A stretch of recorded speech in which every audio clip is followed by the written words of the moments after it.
Chapter 1107. From the looks of it, Great Xia is taking the opportunity to attack Kyushu Island. How should we deal with it? At this point, the Great Xia's true intentions were clear. They wanted to use this conflict to grab hold of the Great Zhou dynasty's weakness and drive them out of Japan in one fell swoop. If Great Xia were to realize their intentions, Great Zhou would really be trapped alive. How sinister! Dichun didn't know when the Great Xia dynasty had started to play such tricks. What made Dichun even more worried was that Great Zhou didn't have a teleportation portal in Kyushu Island and Shikoku Island.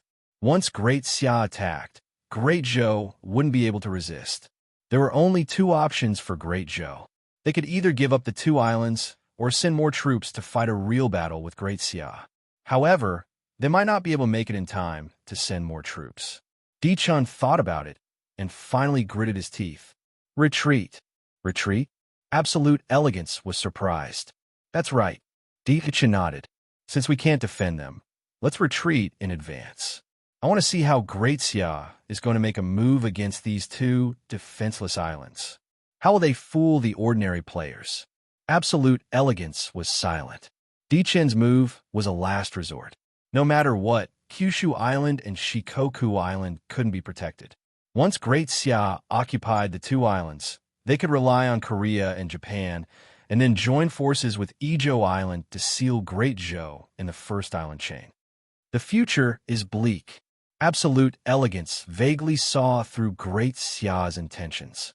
First, they would slowly cut off Great Zhou's branches from the periphery, cutting off their economic lifeline, and then kill them in one blow. How would Great Zhou deal with such a patient and cunning hunter? Just as the players in the China region were discussing, there was a new development. Because the Great Zhou dynasty had evacuated overnight, the Imperial Guards who had advanced into Kyushu Island and Shikoku Island had almost effortlessly seized the two islands and completed the occupation of the two islands. Seeing that Dichun was so tactful, the Great Xia fleet that was wandering around the periphery didn't make things difficult for the rest of the Handan fleet and let them leave. Just like that, the storm dissipated, making everyone's jaw drop. Dichun had suffered a loss, so naturally, he wasn't willing to let the matter rest. He arranged for someone to complain on the forum as the victim, saying that the Xia kingdom was clearly stirring up trouble and not letting the Huaxia region have peace. His wild ambition is as clear as day. I hope the whole world will join hands to fight him, Dichun said. However, with Violet's press conference in front of him, Dichun's tearful complaints had little effect. All he did was provoke a round of ridicule. Some people even joked, does Dichun mean that he thinks the wilderness is peaceful? Since when did the troublemaking Yan-Huang alliance suddenly turn into a little wife who only knows how to be bullied? Haha. For a moment, roars of laughter could be heard. For the Chinese players, as long as the two sides didn't start an all-out war, it wasn't a big deal. Even if a war really broke out, as long as it didn't drag on for too long and affect the overall strength of the Huaxia region, they wouldn't worry too much. People are selfish. It was a pity that Dichun seemed to have forgotten this point. He was only bringing disgrace upon himself. On the 18th of September, the Xia Kingdom's disposal plan for Kyushu and Shikoku was released.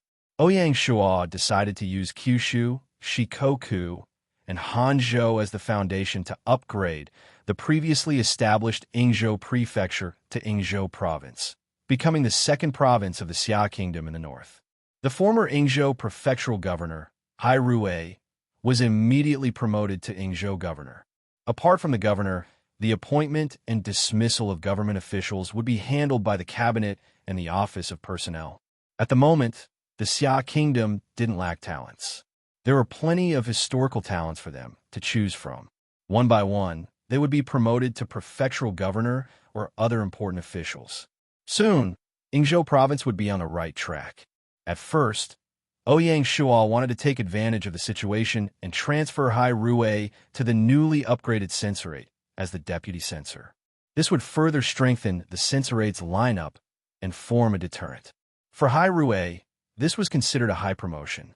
However, after considering that the censorate already had Wei Zheng and Bao Zheng, 2 iron masks, if they were to be transferred to Hyrule, it would be too much. It would also easily cause the officials to be suspicious and affect their morale. Moreover, putting the Iron Mask people together might not be able to achieve the effect of 1 + 1 greater than 2.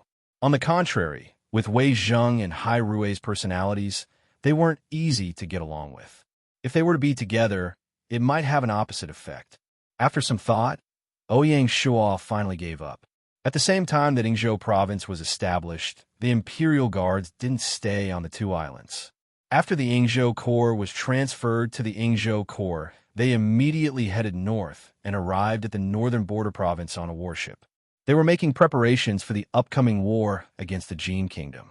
If it wasn't for attacking the Jin Kingdom, Ouyang Shu wouldn't have mobilized the Imperial Guards with such great fanfare.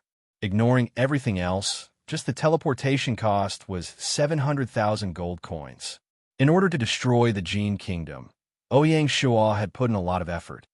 Due to Kangxi's frequent interactions with the Jin Kingdom the moment he appeared in the wilderness, Ouyang Shuo realized that the war against the Jin Kingdom could be brought forward. Furthermore, it needed to be done quickly. There might be changes if we delay. No one knew what would happen in the 6th year of Gaia. One thing was certain. Gaia's restrictions on the NPC dynasties would only become weaker. In the future, there would be more room for the Qing dynasty to play. At present, the Qing dynasty was only providing weapons and equipment. If they were to directly participate in the war, it would be a real headache. Since the Qing dynasty was so restless, Ouyang Shuo wouldn't wait any longer. As the saying goes, when it's time to strike, strike. The war between Xia and the Jin Kingdom had officially begun. The main force to attack the Jin Kingdom was the Imperial Guards led by Hua Zubing and the Northern Border Army led by Yu Fei. There were a total of 700,000 soldiers. Speaking of this, there was a need to introduce the general situation of the Jin Kingdom. The Jin Kingdom in the wilderness had a population of about 6 million, all of whom were Jurchen. There were hundreds of tribes of various sizes. Their military system was a combination of military and civilian. A commander was a chiliarch, and a commander was a centurion. During the reign of Wanyan Agada, Emperor Taizu of the Jin Kingdom used 300 households as a strategy and 10 strategies to achieve a fierce peace. Although the name was different, it was similar to the Mongolian military system. Similarly, the Jin Kingdom's army was mainly cavalry, followed by infantry. The cavalry had many horses and was used to wearing heavy armor. Other than cold weapons, they also used cannons, iron cannons, flintlocks, and other firearms. Like the Mongolians, all the adult men of the Jurchen race were warriors. They were usually engaged in production and participated in battles during the war. They were self-sufficient in weapons and food. Therefore, based on the total population of the Jin Kingdom, there were about 1 million soldiers that could be deployed. Compared to the 1 in 10 soldiers in the Huaxia region, 1 in 6 soldiers was already a terrifying number. Against such a Jin Kingdom, it wouldn't be easy to destroy it. P.S.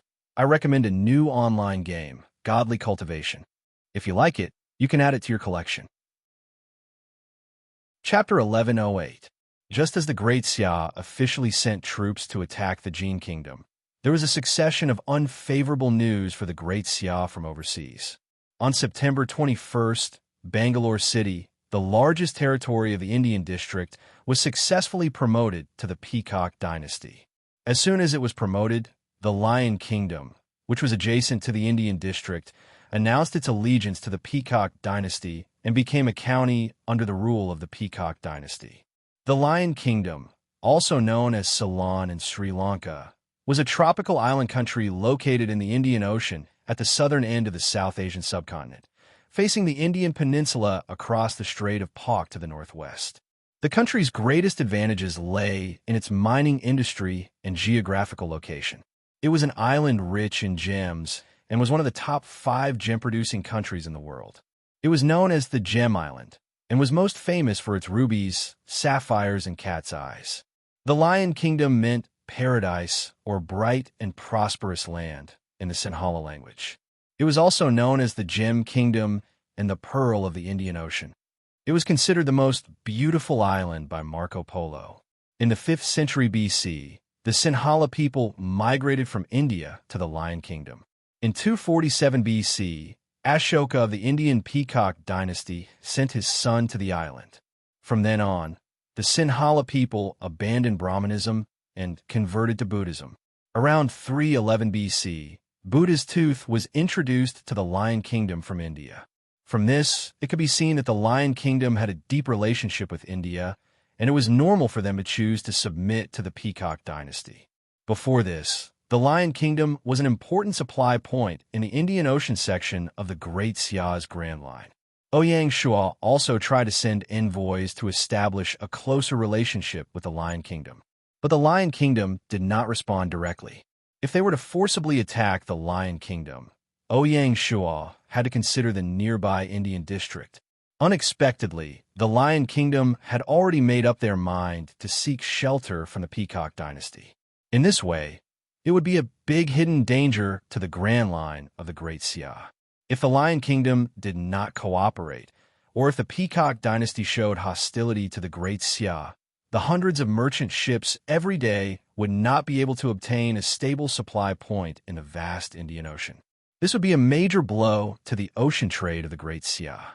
Just as Ouyang Shua was preparing to send envoys to the Peacock dynasty to inquire about the other party's attitude, the Dawson dynasty, which was far away from the Great Sia, finally bared its fangs and made a move. September 23rd, an ordinary day. On this very day, the Dawson dynasty, the Gondor dynasty, the Romanov dynasty, the Zhou dynasty, the Arab Empire, the Persian Empire, the Germanic Empire, the Gaulish dynasty, and the newly established Peacock dynasty joined forces with more than 30 large territories and issued a joint declaration, agreeing to form a global trade partnership, or global trade partnership. The vanguard was Jack's Dawson dynasty.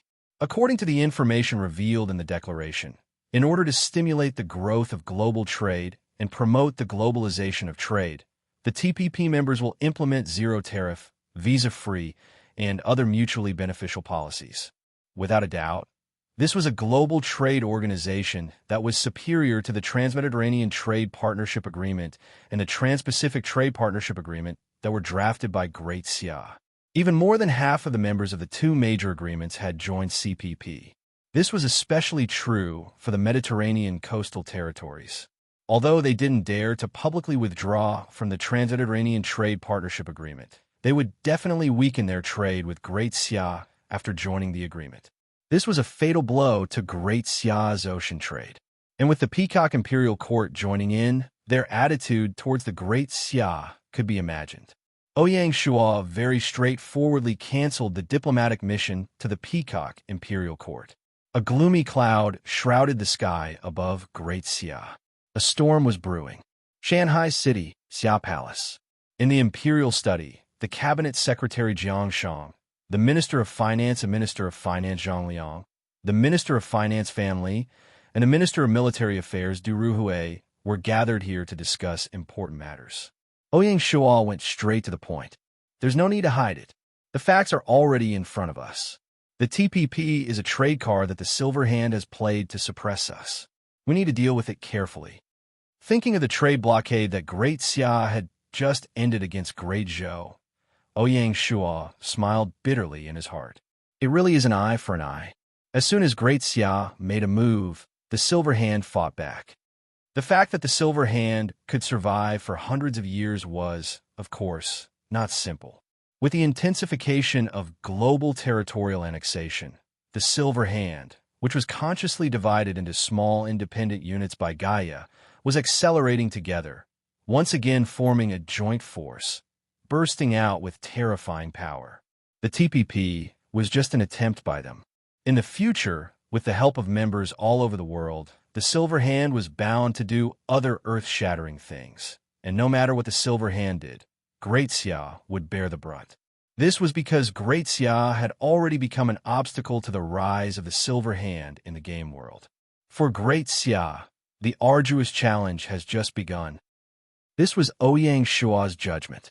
When he thought of this, he could not help but feel a surge of hot blood, filled with lofty aspirations. In the 5 years of Gaia, Great Sia was invincible and invincible. This seemed to give people an illusion that Great Xia was already standing at the peak of the game world, and no one could shake or surpass them. It's time to wake up. Ouyang Shuo looked at Jiang Shang and the others and secretly warned them. Recently, the imperial court has been pervaded with arrogance, and it makes me very worried. That's right, Great Xia had successively defeated formidable opponents. Seeing that there was no longer a rival in the Huaxiao region, and even their old rival, Great Zhou, had been suppressed by Great Xia to the point where they couldn't even lift their heads, how could they not underestimate their enemy? Everyone in the imperial court was wavering. Jiang Shang and the others looked at each other and nodded in unison. Following that, they stood up one by one and bowed to Ouyang Shuo. It is our dereliction of duty to be unable to share your majesty's worries. Please punish us, your majesty. The imperial court was not in a good mood, and the cabinet had to bear the primary responsibility. As the head of the cabinet, Jiang Shang naturally could not escape the blame and was the first to be held accountable. Ouyang Shuo waved his hand. Get up. This unhealthy trend is not something that can be done in a day. I hope that all of you will be vigilant and pour cold water on it. Don't let this trend continue. The operation of the silver hand this time was not entirely bad for Great Xia. Yes, let's get back to business. Ouyang Shuo's expression became solemn. The ocean trade has already become one of the lifelines of the dynasty, and no major twists and turns are allowed. At present, P has just been established, and the specific impact on the dynasty's trade needs to be further evaluated by the finance department. The most important thing in front of us is how to forcefully strike back at P and declare and protect Great Xia's maritime hegemony that cannot be challenged.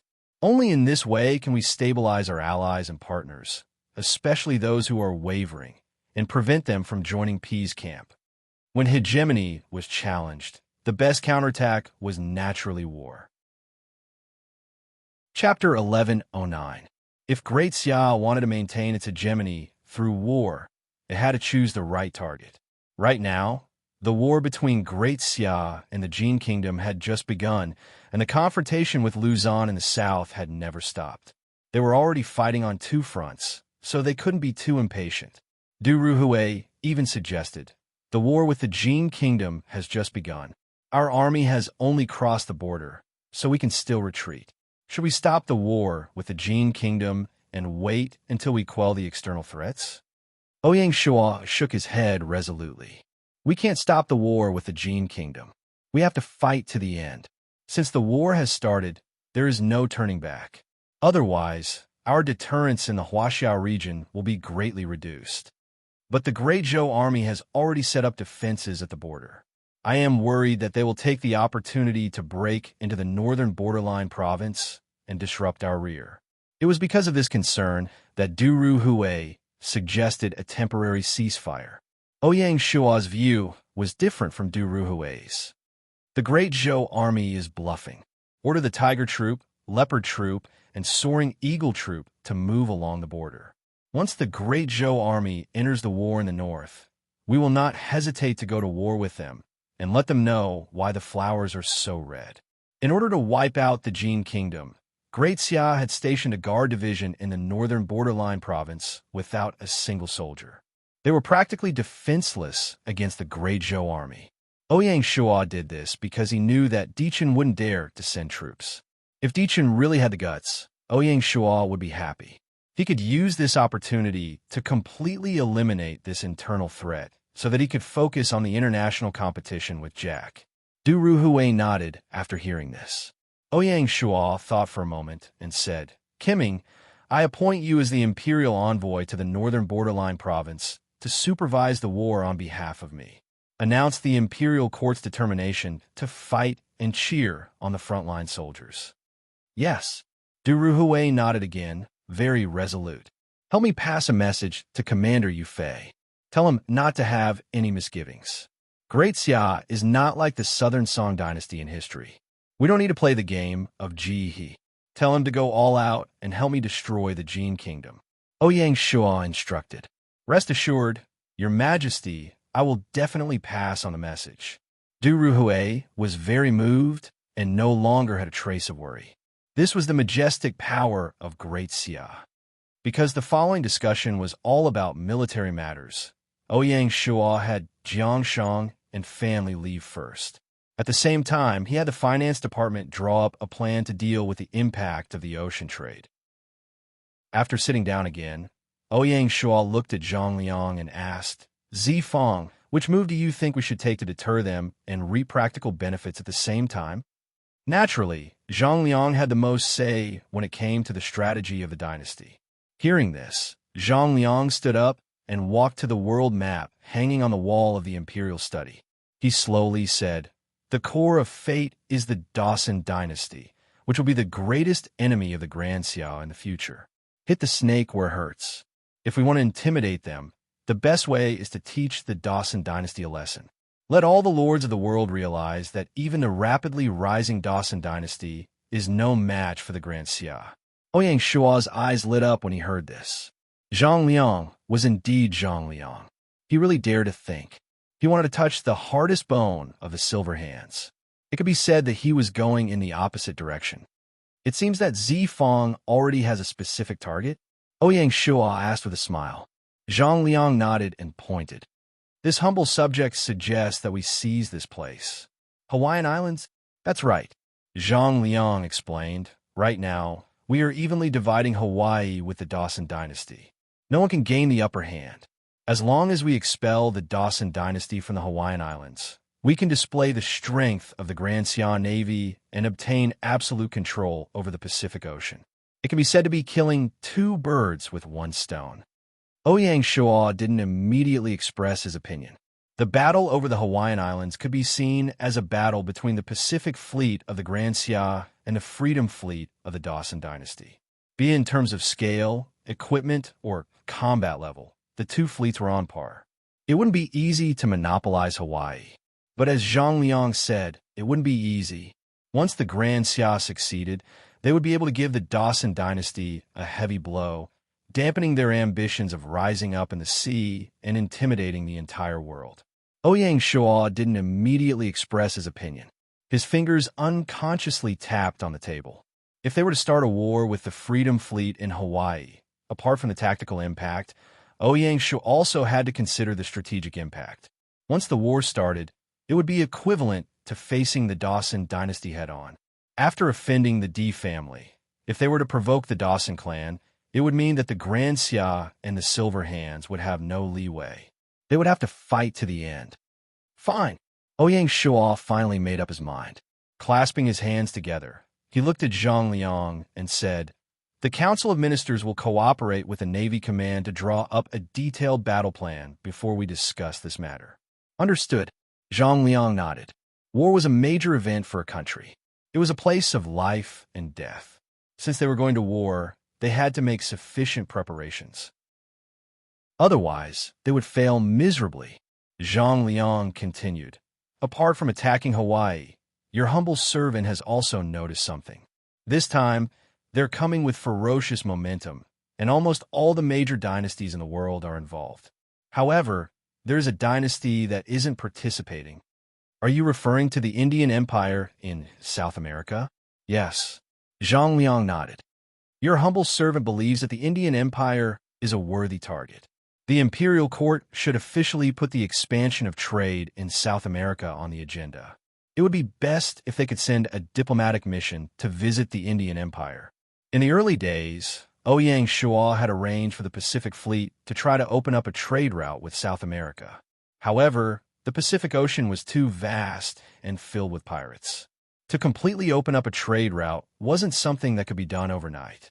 The sea trade route between the Great Zhou dynasty and the Dawson dynasty was jointly opened by both sides. Even so, the merchant ships coming and going were still attacked by pirates from time to time. It wasn't really peaceful. Moreover, the sea route between the Great Xia dynasty and South America was too far away. Apart from the Hawaiian Islands, there was no other place for supplies. This was also a major obstacle to ocean trade.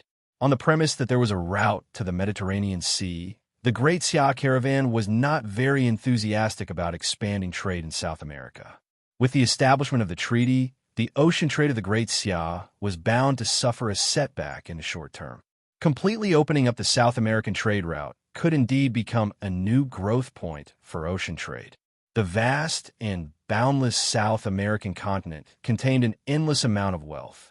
Ouyang Shuo, however, had a plan. The diplomatic mission to the Indian Empire will be postponed for the time being. We will talk about it after we take down the Hawaiian Islands. Without a greeting gift, the Chamberlain of Dependencies will not be able to show off. Your Majesty is wise. Zhang Liang nodded in agreement. Seeing that the king and Zhang Liang had finished discussing the matter of Hawaii, Duru Hui took the opportunity to say, Your Majesty, should we also put some pressure on the Lion Kingdom to submit to the Peacock Dynasty? Chapter 1110. The Leo Kingdom issue was actually more complicated than the Hawaiian Islands.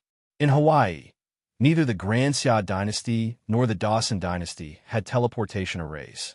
Thus, the battles between the two sides were limited to fleets against fleets. The Leo nation was different. Their capital definitely had a teleportation array.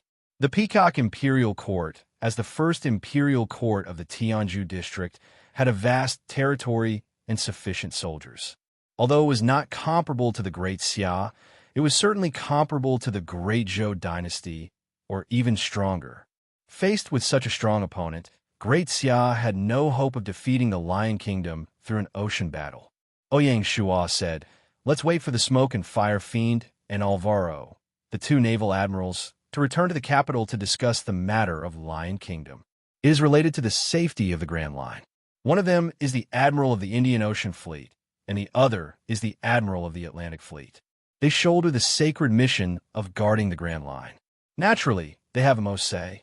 Ouyang Shuo was also looking forward to the pleasant surprise the two of them could bring him. Year 5, September 25th.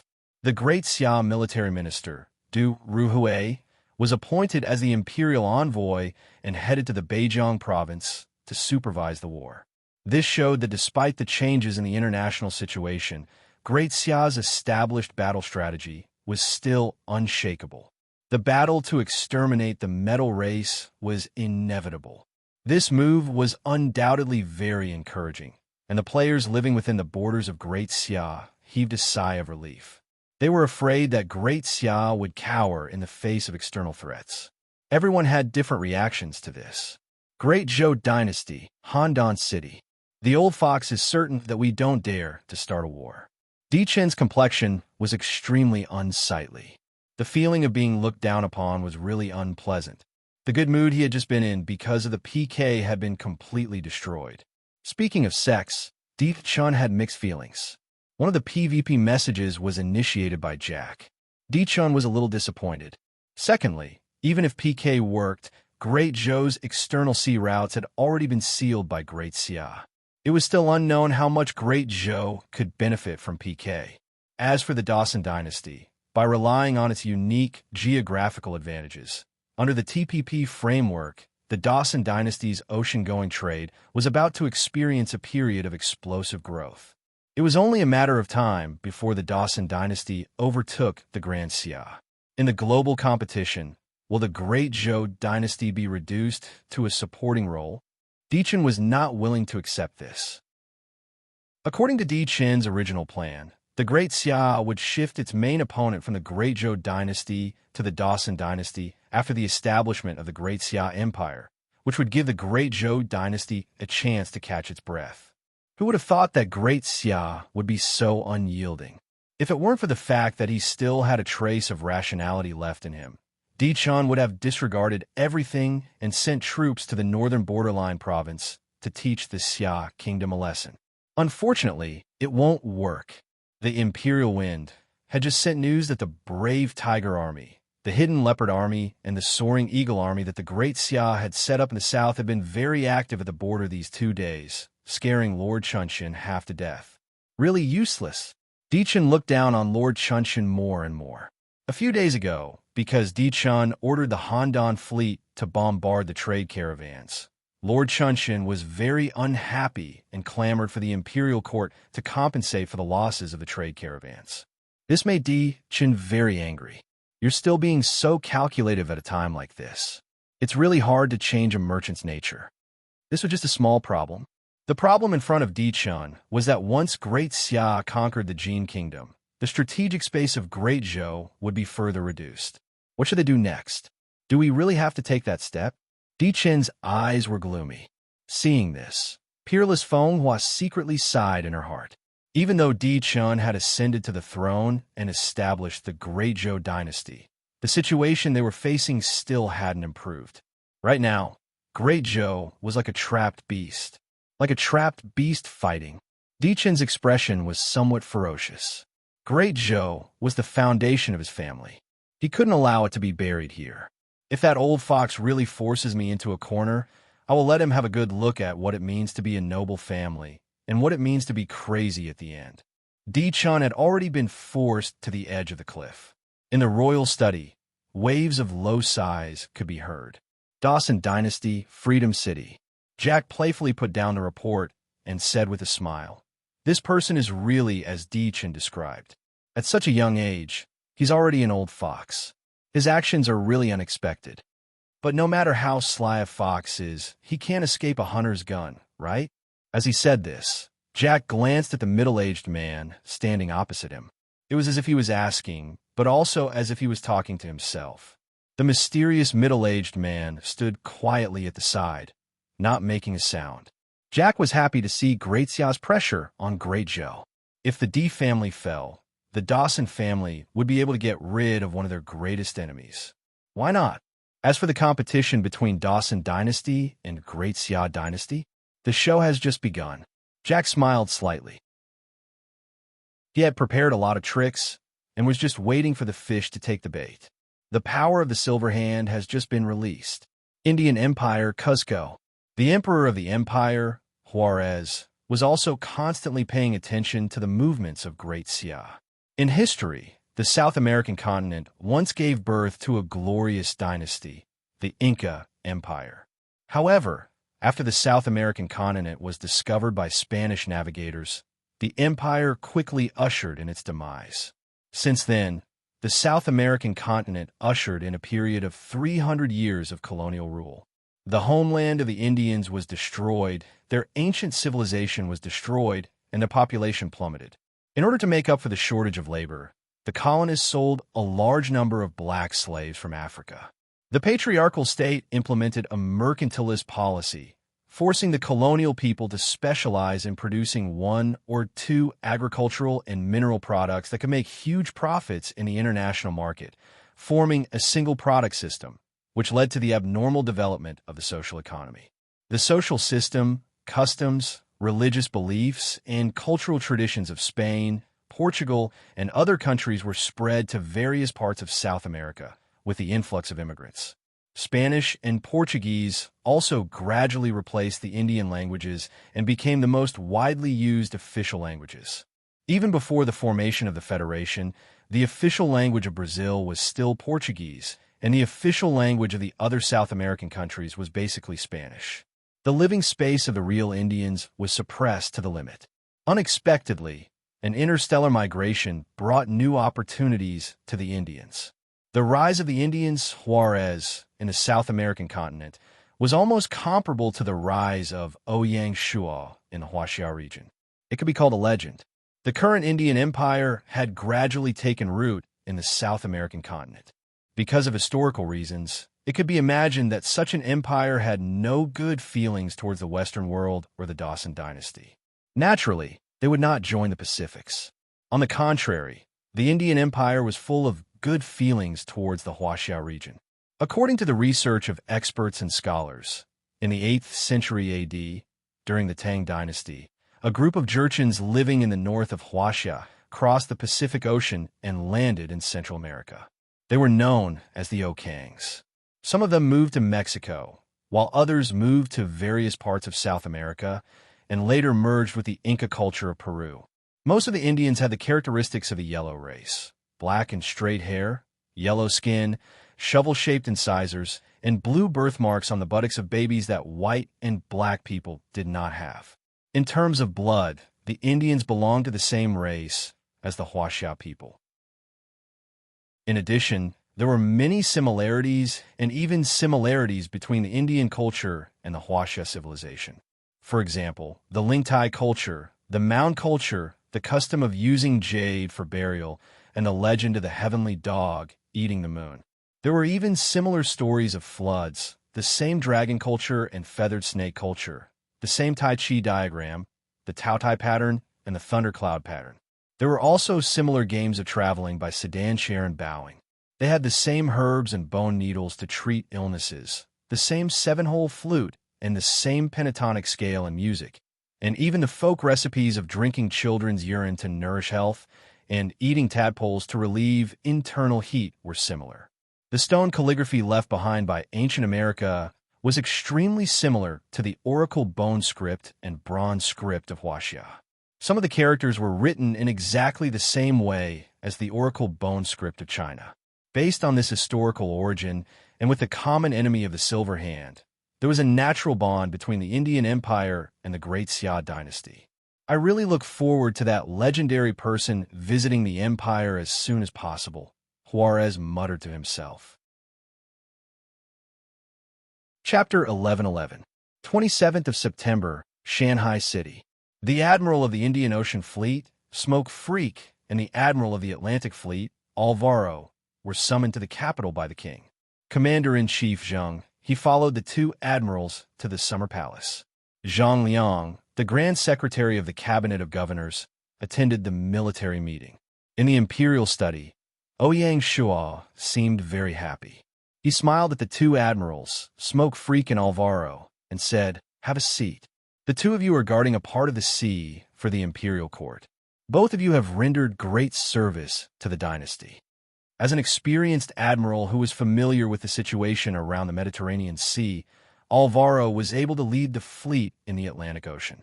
However, Alvaro was also treading on thin ice as he had to deal with the various feudal lords in the Mediterranean Sea and the threat of Jack's fleet of the Dawson dynasty. The one who grew the fastest was Smoke Freak. He was the only admiral of the mutant navy in the Xia dynasty. In the short 3 years since he joined the Xia dynasty, he had risen from the commander-in-chief to the admiral of the navy, guarding a part of the sea for the dynasty. His inexperience from back then was long gone. Instead, he had a tanned face that had been exposed to the sea breeze and the scorching sun. He had a resolute expression, a steady demeanor, and a pure talent for military command.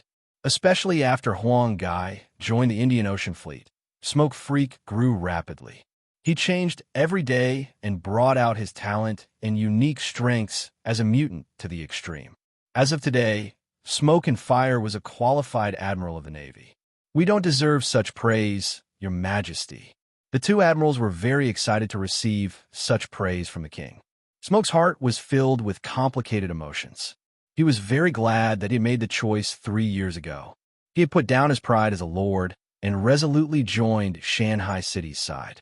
Back then, Shanghai City had just carefully walked out of the Lianzhou Basin. It was still a small place in the southwest border with only one prefecture. In just 3 years, the territory had expanded by more than 20 or 30 times.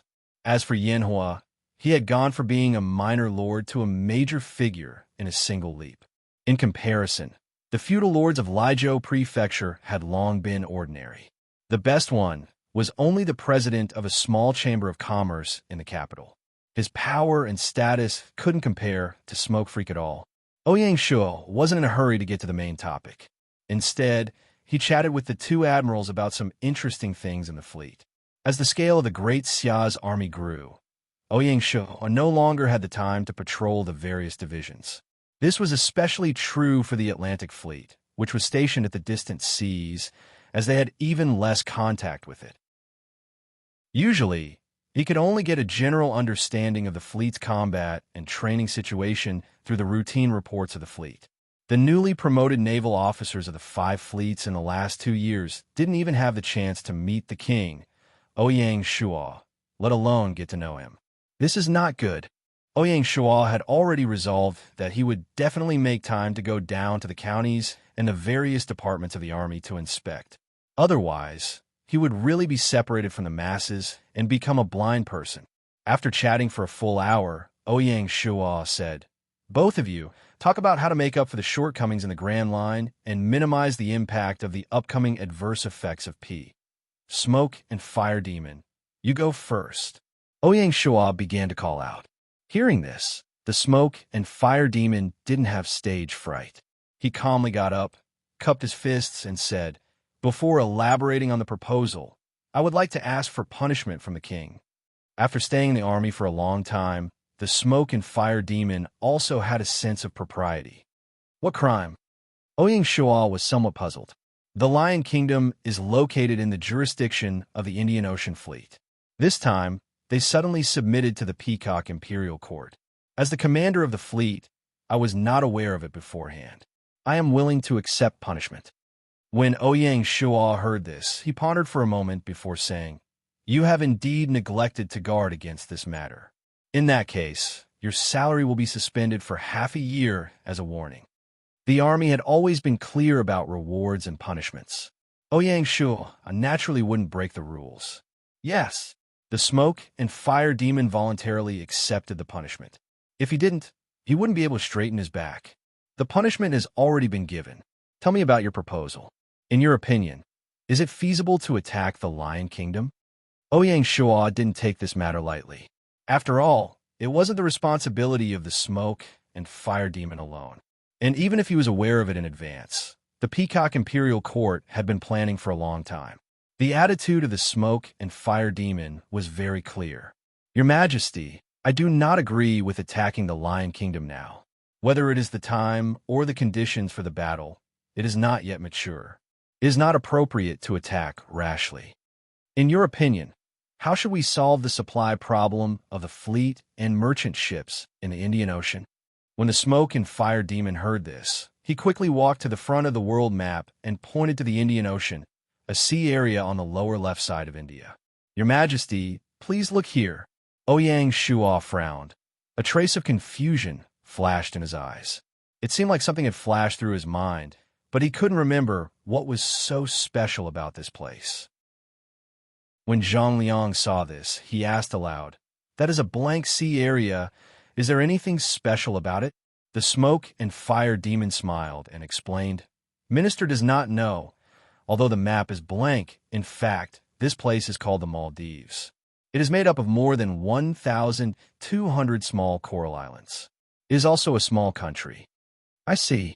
Ouyang Shua suddenly realized why this place was so familiar. The coral islands of the Maldives were like stars falling into the sea. Compared to the vast ocean, they were almost like dust, so the cartographers of the Great Xia naturally did not mark it. The Smoke and Fire Demon led his troops to patrol the Indian Ocean all year round, so he was very familiar with this place. At this point, Ouyang Shua had gradually understood the intention of the Smoke and Fire Demon.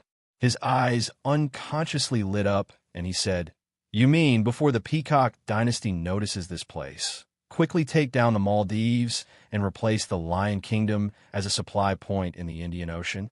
Your Majesty is wise. The Smoke and Fire Demon nodded. That is a good idea. In reality, most of the islands and reefs of the Maldives were too small and not suitable for human habitation. Of the more than 1,200 islands and reefs, only 202 were inhabited. Because the land was barren and the land area was limited, the agriculture and animal husbandry of the Maldives were not developed. Even the supply of fresh water was sometimes in short supply and needed to be conscripted from other countries. Such a small country was not suitable as a shipping center for ocean trade. The game world was different. After the map was expanded 10 times, the Maldives was fully capable of supporting a supply center, providing fresh water, vegetables, meat, and other supplies for passing ships, as well as ship maintenance and other services. Moreover, the Maldives was designated as a separate game zone by Gaia, so it had a royal city.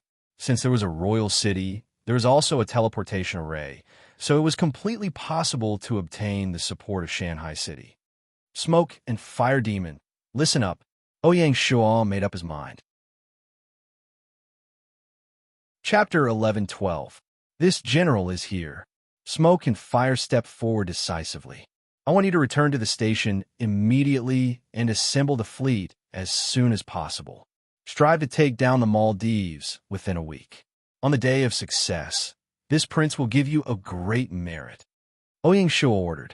The total number of players in the Maldives was less than 40,000, and there were only 4,000 people in the Mali Royal Guards. The number of combat players would not exceed 7,000. The Indian Ocean Fleet could deal with such an opponent alone. Moreover, the Maldives was a country with thousands of islands, which was the most suitable place for a fleet to land and fight. This battle was also a test of the Indian Ocean Fleet's actual combat capabilities. In Ouyang Shua's vision, the 5 fleets should have the ability to land and fight independently in the future without the cooperation of land forces. The gunmen of the fleet shouldn't just shoot on the warships. They were still qualified soldiers on land. Yes, Your Majesty. Smoke and Flame bowed, then took his leave. When the Indian Ocean Fleet took over the Maldives, the Indian Ocean section of the Grand Line would have a new backing and would no longer be subject to the Peacock Dynasty. This would give the Great Xia one more chip to fight against the Great Xia Dynasty. It was just that with the rise of the Peacock Dynasty in the Indian Ocean, coupled with the participation of the Arab Empire and the Persian Empire, the Indian Ocean would no longer be calm in the future and was bound to undergo a period of adjustment and adaptation. After the firework evildoer left, Ouyang Shua said to Alvaro, "General, how do you plan to deal with the Mediterranean Sea and the Atlantic Ocean? Do you have a good plan?" Compared to the Indian Ocean, the Mediterranean Sea and the Atlantic Ocean are more complicated. The Mediterranean Sea was one of the cores of the European continent. A small half of the countries around the Mediterranean Sea were traditional maritime powers. Coupled with the Atlantic Ocean, the entire European continent was connected. Not only that, but this place also involved the African and American continents. Following the establishment of World War II, the colonization and expansion of the European and American lords in Africa would only accelerate, and conflict with Great Xia was inevitable. At the same time, with the rise of ocean trade between Europe and the United States, Great Xia is no longer the hub of global trade, and the number of merchant ships coming and going from Europe and the United States will soon surpass the Grand Line. The two came from the same source and had a natural connection. The Atlantic Fleet under Alvaro's command was constantly surrounded by the fleets of the Dawson Dynasty, the Gondor Dynasty, and the other powerful fleets. It would not be an exaggeration to say that they were treading on thin ice. Even so, Alvaro's spirit did not diminish. Reporting to Your Majesty, this humble subject believes that the key to solving the Atlantic Ocean predicament lies in the Mediterranean Sea. The key to cracking the Mediterranean Sea lies in North Africa, Alvaro deduced. How so? Ouyang Shua was in high spirits. From the looks of it, Alvaro had really thought things through. England, France, Holland, Germany, and the other European countries can trade directly with the Dawson Dynasty through the Atlantic Ocean. There's no way the Atlantic Fleet can stop them. Ouyang Shua nodded, agreeing with Alvaro's judgment. Only the coast of the Mediterranean Sea still has room for maneuver. However, due to the limitations of the Pan-Mediterranean Trade Partnership Agreement, the Imperial Court occupies the Gulf of Aden and the Strait of Gibraltar, the two vital areas, but the fleet is unable to advance into the Mediterranean Sea. By exerting the dynasty's influence, these feudal lords are able to join the alliance without worry. The dynasty's Morocco province and Somaliland province are located in the west and east of North Africa. Neither of them extends into the Mediterranean Sea, so the Atlantic Fleet has no excuse to intervene in the Mediterranean Sea.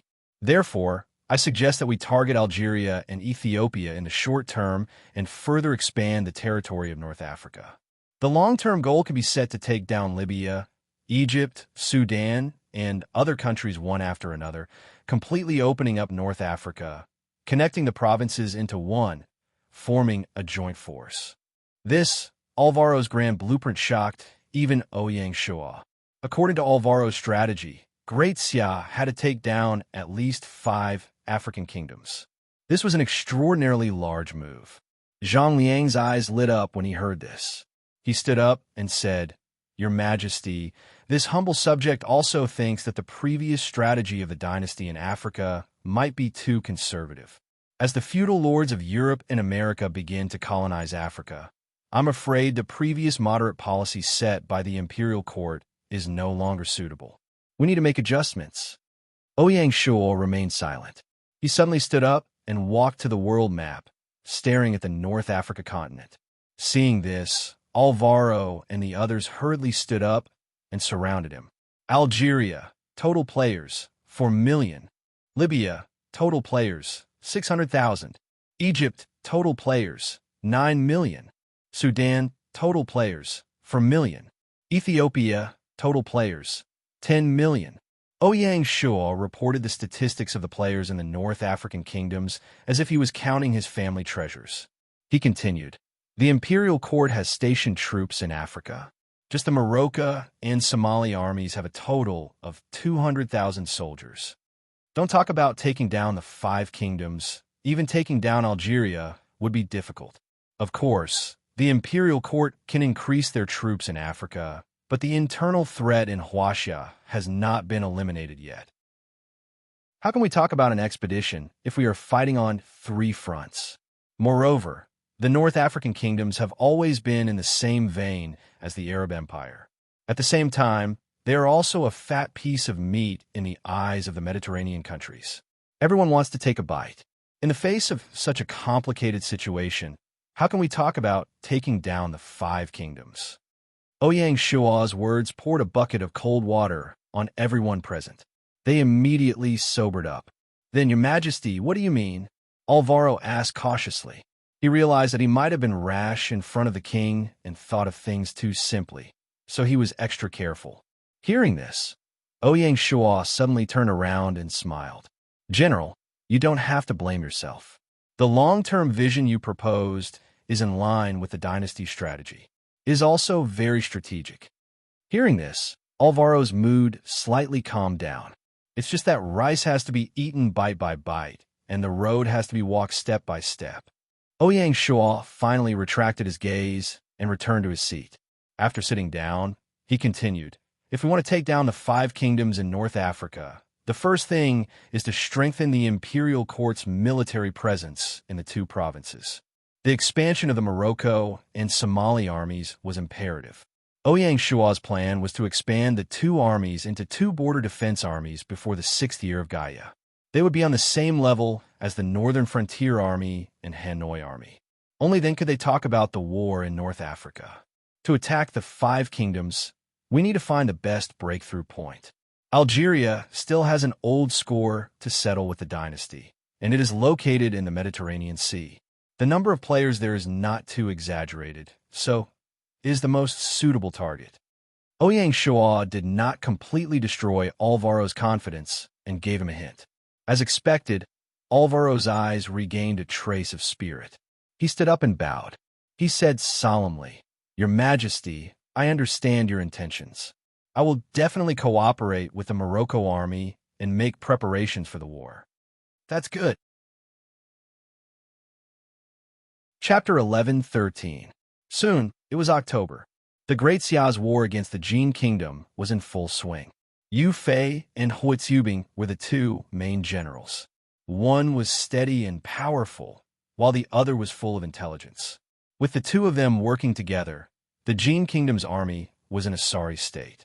Hui Zubing was the best at dealing with the Jin army, which mainly consisted of cavalry. He handed over the infantry of the Imperial Guards to Yu Fei and personally led the elite cavalry to gallop through the Jin Kingdom. The stealthy Imperial cavalry was a nightmare for the Jin army. With the blessing of this soul of cavalry, the Great Xia cavalry was far superior to the Jin army in terms of equipment, individual quality, and the commanding ability of the general. The insufferably arrogant Jin army that had conquered the Liao Kingdom and the Northern Song dynasty had become a pushover in front of the elite cavalry of Great Xia. Yu Fei was not simple either. Unlike Hui Zubing's elusive movements, Yu Fei led the Beijiang army and the Imperial Guard army's infantry and fought steadily all the way. He devised a strategy specifically to deal with the Jin army, and the battle line advanced steadily. The Jin Kingdom in the game was still a semi-nomadic country. There were very few cities within its borders, and tribes of all sizes were scattered across the vast land of the north. Yufei led the army and swept through one tribe after another. If the Jin army attempted to assemble their troops and engage in a direct confrontation with the Xia army, Wei would always be able to appear on the battlefield at the critical moment and deal a fatal blow to the Jin army. No matter how they fought, the Jin army always lost. This battle thoroughly demonstrated the imposing manner and military might of the great Xia army and deterred the entire northern territory. Unlike the northern battlefield, which was full of vigor, the southern battlefield was much more tragic.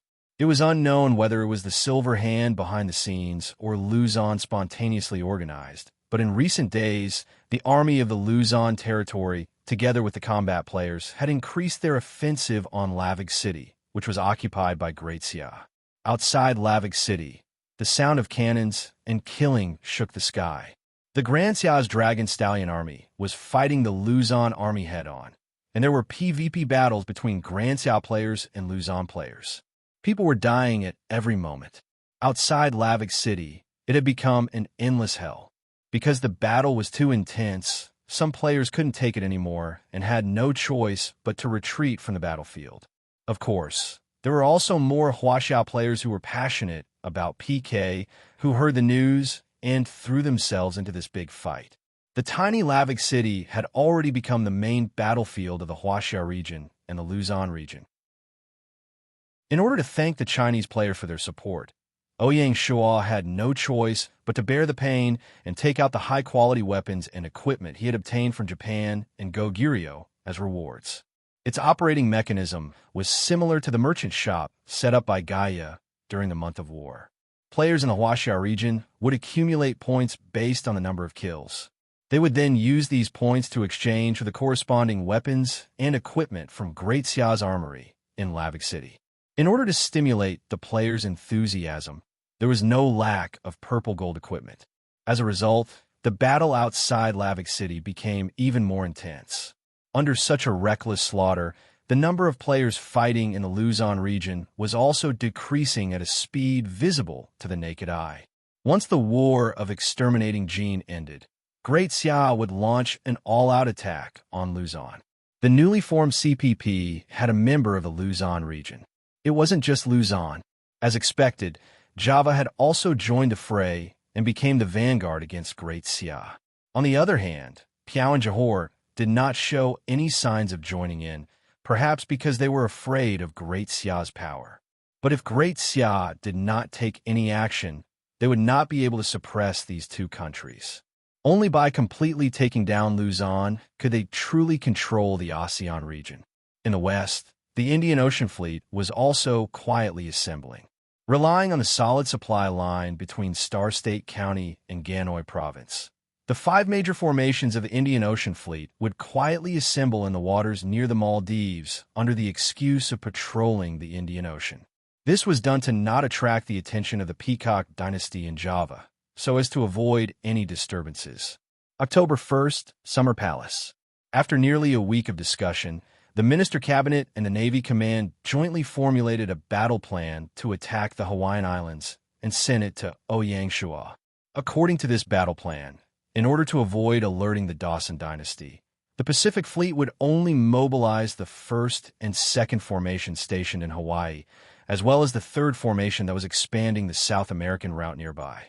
In addition, the 1st, 2nd, and 3rd formations of the Cliff Mountain Fleet would also be mobilized. Because the Great Xia Royal Fleet was too eye-catching, its every move was monitored, so it was inconvenient to mobilize. Even so, the 4 magic-powered submarines belonging to the fleet were temporarily allocated to the Cliff Mountain Fleet. The 3 combined to form a super-strong Navy lineup. The entire battle plan was to open up the South American route as a cover. The 3 formations of the Cliff Mountain Fleet would escort the merchant fleet to South America and sail into the vast Pacific Ocean. The true identity of the merchant fleet was the supply merchant fleet of the Alliance Fleet. This battle would cross half of the Pacific Ocean. Ocean supply was a big problem. The 3 major royal merchants of the Great Xia Royal Fleet once again acted as a cover for the Alliance Fleet. In recent years, In order to enhance the fleet's ocean navigation ability, the Department of Shipping had developed a special supply ship, which greatly enhanced the fleet's supply capacity. Only by doing so could they guarantee the supply of this battle. Ouyang Shuo finished reading the battle plan, picked up his pen, and was about to approve the battle plan when a hurried voice suddenly came from outside the door. "Your Majesty, the governor of Morocco has sent an urgent letter. Come in." Ouyang Shuo was stunned, a bad premonition rising in his heart. Receiving the urgent letter from the official of the Office of Transmission, Ouyang Shuo calmed his mind and opened it to read. The urgent letter was sent by the governor of Morocco, Molanyu. It was about the Strait of Gibraltar. To be exact, it was about the Mediterranean Sea. Today, the two gaming zones, led by Spain and Rome, joined forces with more than 10 large territories in the Mediterranean Sea to send envoys. In the name of P, they submitted a foreign affairs letter to the governor's office of Morocco province, requesting Great Xia to unconditionally open the Strait of Gibraltar. The other party vowed, in order to maintain the freedom of navigation and trade, Great Xia should not and cannot set any conditions or obstacles for merchant ships to pass through the Strait of Gibraltar. Great Xia is given a definite reply within a week. Otherwise, P can only consider using military means to regain control of the Strait of Gibraltar in order to defend the freedom of trade. Bastard! Ouyang Shuo threw the letter, his face ashen with anger. Since the founding of Great Xia, no one had dared to use such a strong tone to pressure Great Xia. Once P was established, they launched an attack on Great Xia. It could be said that they were extremely arrogant. Chapter 11:14. The aggressiveness of the Silver Hand really made Ouyang Shuo feel very unhappy. But after calming down and thinking about it, Ouyang Shuo felt very helpless. The Silver Hand, which had gradually united, was so powerful that it was terrifying. At least in the overseas region, Great Xia currently did not have the strength to face them head-on, especially in the most sensitive region, the Mediterranean Sea. "Come in. Here," summoned Cabinet Elder Jiang. Yes. After a while, the Cabinet Chief Jiang Shang, who was in the office next door, hurried to see him. "Cabinet Elder, please take a look." Ouyang Shuo handed the letter that Mulanyu had just handed over to Jiang Shang. Jiang Shang took it and read it. He also frowned. Ouyang Shuo asked, "Cabinet Elder, how do you think we should reply to them?" Jiang Shang was in charge of the cabinet. Not only was he proficient in government affairs, but he was also a master of strategy. Every time he encountered such a troublesome matter, Ouyang Shuo was used to listening to Jiang Shang's opinion first. "In my opinion, there's only one word, endure," Jiang Shang muttered. Hearing this, Ouyang Shuo said unwillingly, "Cabinet Elder, do you mean that we agree to them? If they really did that, Great Xia's prestige in the Mediterranean Sea and even the entire Atlantic Ocean would be destroyed." Jiang Shang avoided answering and changed the topic. "Recently, the situation around the world has changed. The Silver Hand has changed its low-key style and is aggressive towards us. There's one thing that I am quite puzzled about. Cabinet Elder, please enlighten me. The main opponent of the Silver Hand should be the academics. Why has Great Xia become the main opponent of the Silver Hand? What is the academics doing at this time?" Jiang Shang's words woke him up from his dream. Hiss! Ouyang Shuo unconsciously gasped and asked in bewilderment, "Cabinet Elder, do you mean that we have become the target of the academics and have been used by them?" "I'm afraid it's more than that." Jiang Shang shook his head. "Although it is just a guess, I am more worried that the two organizations have formed a tacit understanding to a certain extent. It can't be said that they have joined forces, but at least the academics are allowing the Silver Hand to suppress Great Xia. Is that so?" Ouyang Shuo's voice suddenly became low, and he slightly closed his eyes. Everything that had happened recently flashed through his mind like a movie, gradually forming a line. After a long while, Ouyang Shuo opened his eyes. His gaze was threatening as he said, "It's just as the Pavilion Elders said. The academic faction has been too low-key recently, to the point that it's slightly abnormal. The establishment of NPC was not only a threat to Great Xia. For the academics, the strong rise of the silver hand in the game world was also a big hidden danger. The strange thing was that it had been a week since the establishment of the faction, but the academics had not taken any action. They should have established a similar organization to counter the influence of the faction. But there's nothing. Oomph. Ouyang Shua suddenly let out a cold laugh.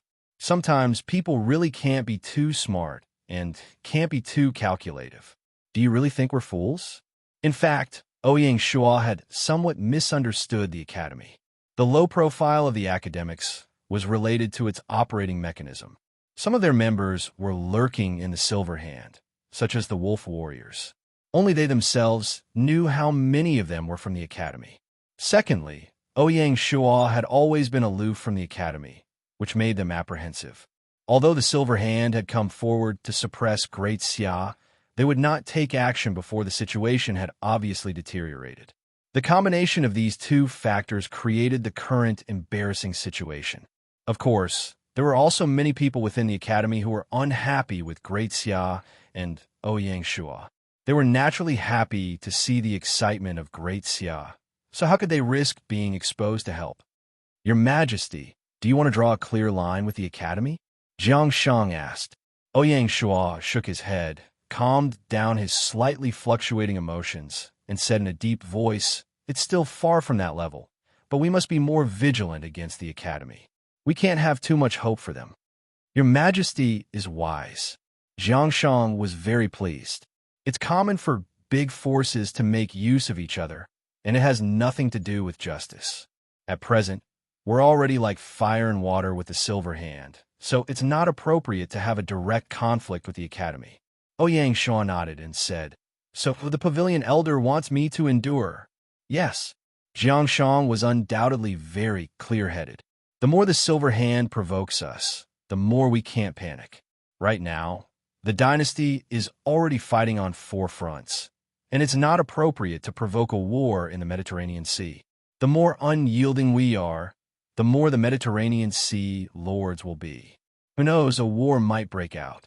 No matter who wins in the end, the Dawson dynasty will be happy to see it.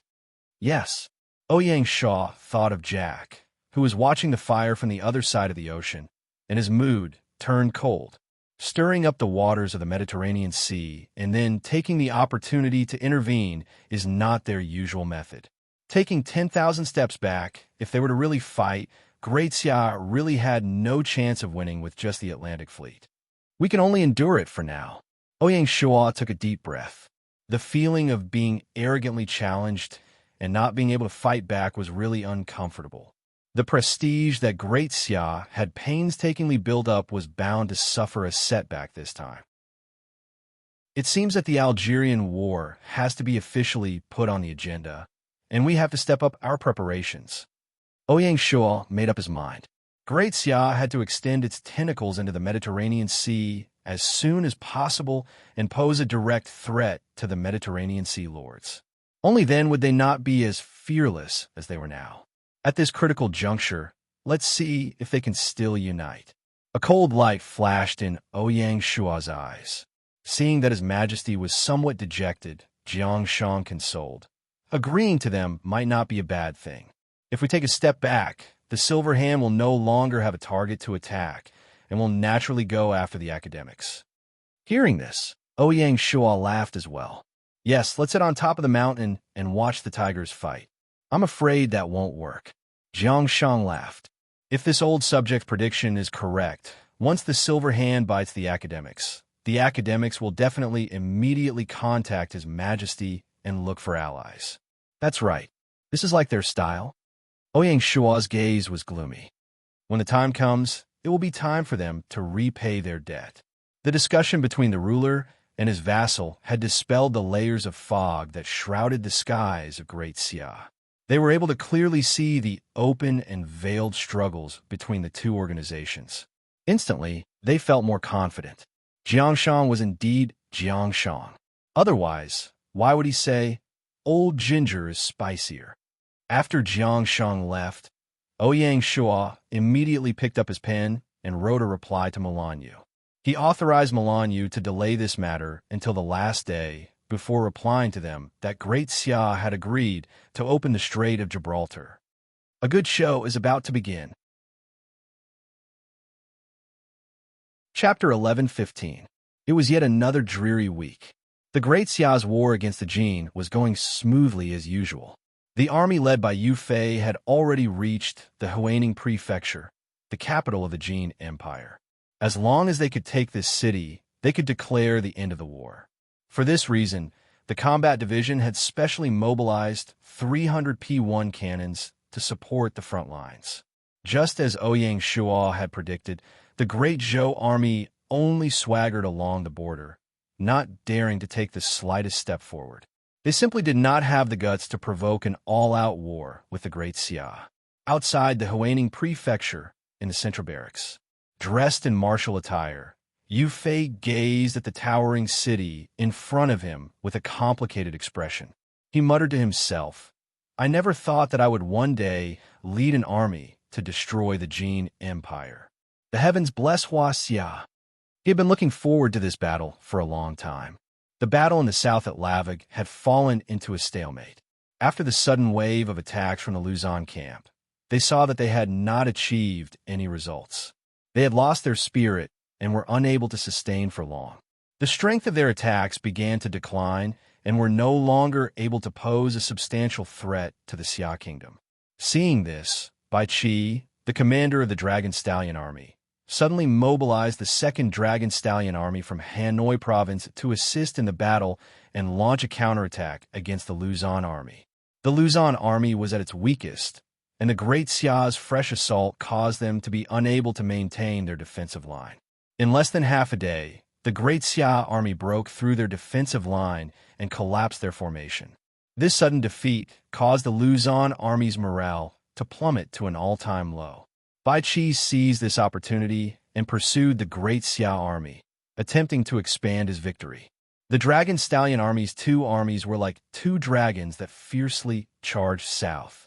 In a short span of 3 days, they had captured a prefecture of Luzon. In this battle alone, the Dragon Stallion army had captured more than 50,000 prisoners of war. These prisoners did not linger in Lavig, but were escorted overnight to Morocco province to be reorganized. A few days ago, Ouyang Shuo had issued an edict upgrading the Morocco army to the West African Army. The original commander of the Morocco army, Shir Dekai, was promoted to the West African Army's commander, a 2nd-rank Eastern Expedition General. Like the Northern Frontier Army and the Hanoi Army, the West African Army was also a border guard. With this batch of prisoners of war, in addition to the original 100,000 soldiers in Morocco province, they could barely be reorganized into 2 corps. There was still some distance between them and the 5 full corps of the army. Fortunately, after the end of the war, there would be a large number of captives waiting to be reorganized. After capturing this county, after consulting the imperial court, Bai Qi transferred the 3rd and 4th legions of the Dragon Stallion army to the battlefield at Luzon, using this county as a base to establish a new defensive line. The Battle of Luzon was getting on track.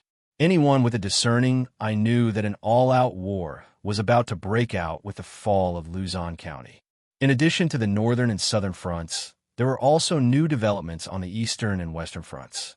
In the west, the Indian Ocean Fleet, led by the Smoke and Fire Demon, had already completed the replenishment and quietly completed the encirclement of the Maldives. As long as he gave the order, the fleet would be able to tear the Maldives into pieces.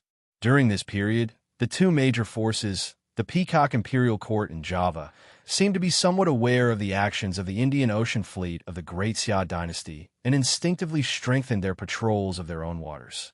The Peacock Imperial Court was worried that the Great Xia would forcibly take down the Lion Kingdom, while the Java Kingdom was worried that they would follow in the footsteps of Luzon and be taken down by the Great Xia fleet.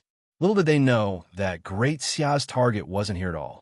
On the contrary, their shrinking of the line of defense provided convenience for the Indian Ocean Fleet's maritime operations.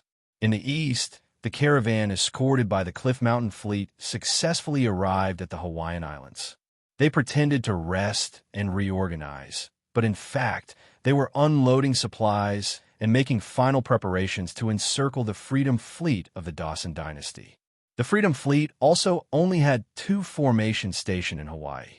The other 2 formations were responsible for patrolling the waterways and didn't stop in Hawaii all the time. The last formation was stationed on the west coast of the Dawson Dynasty.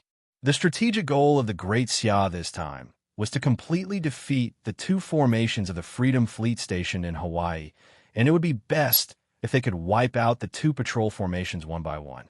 In this way, the Freedom Fleet could be completely paralyzed.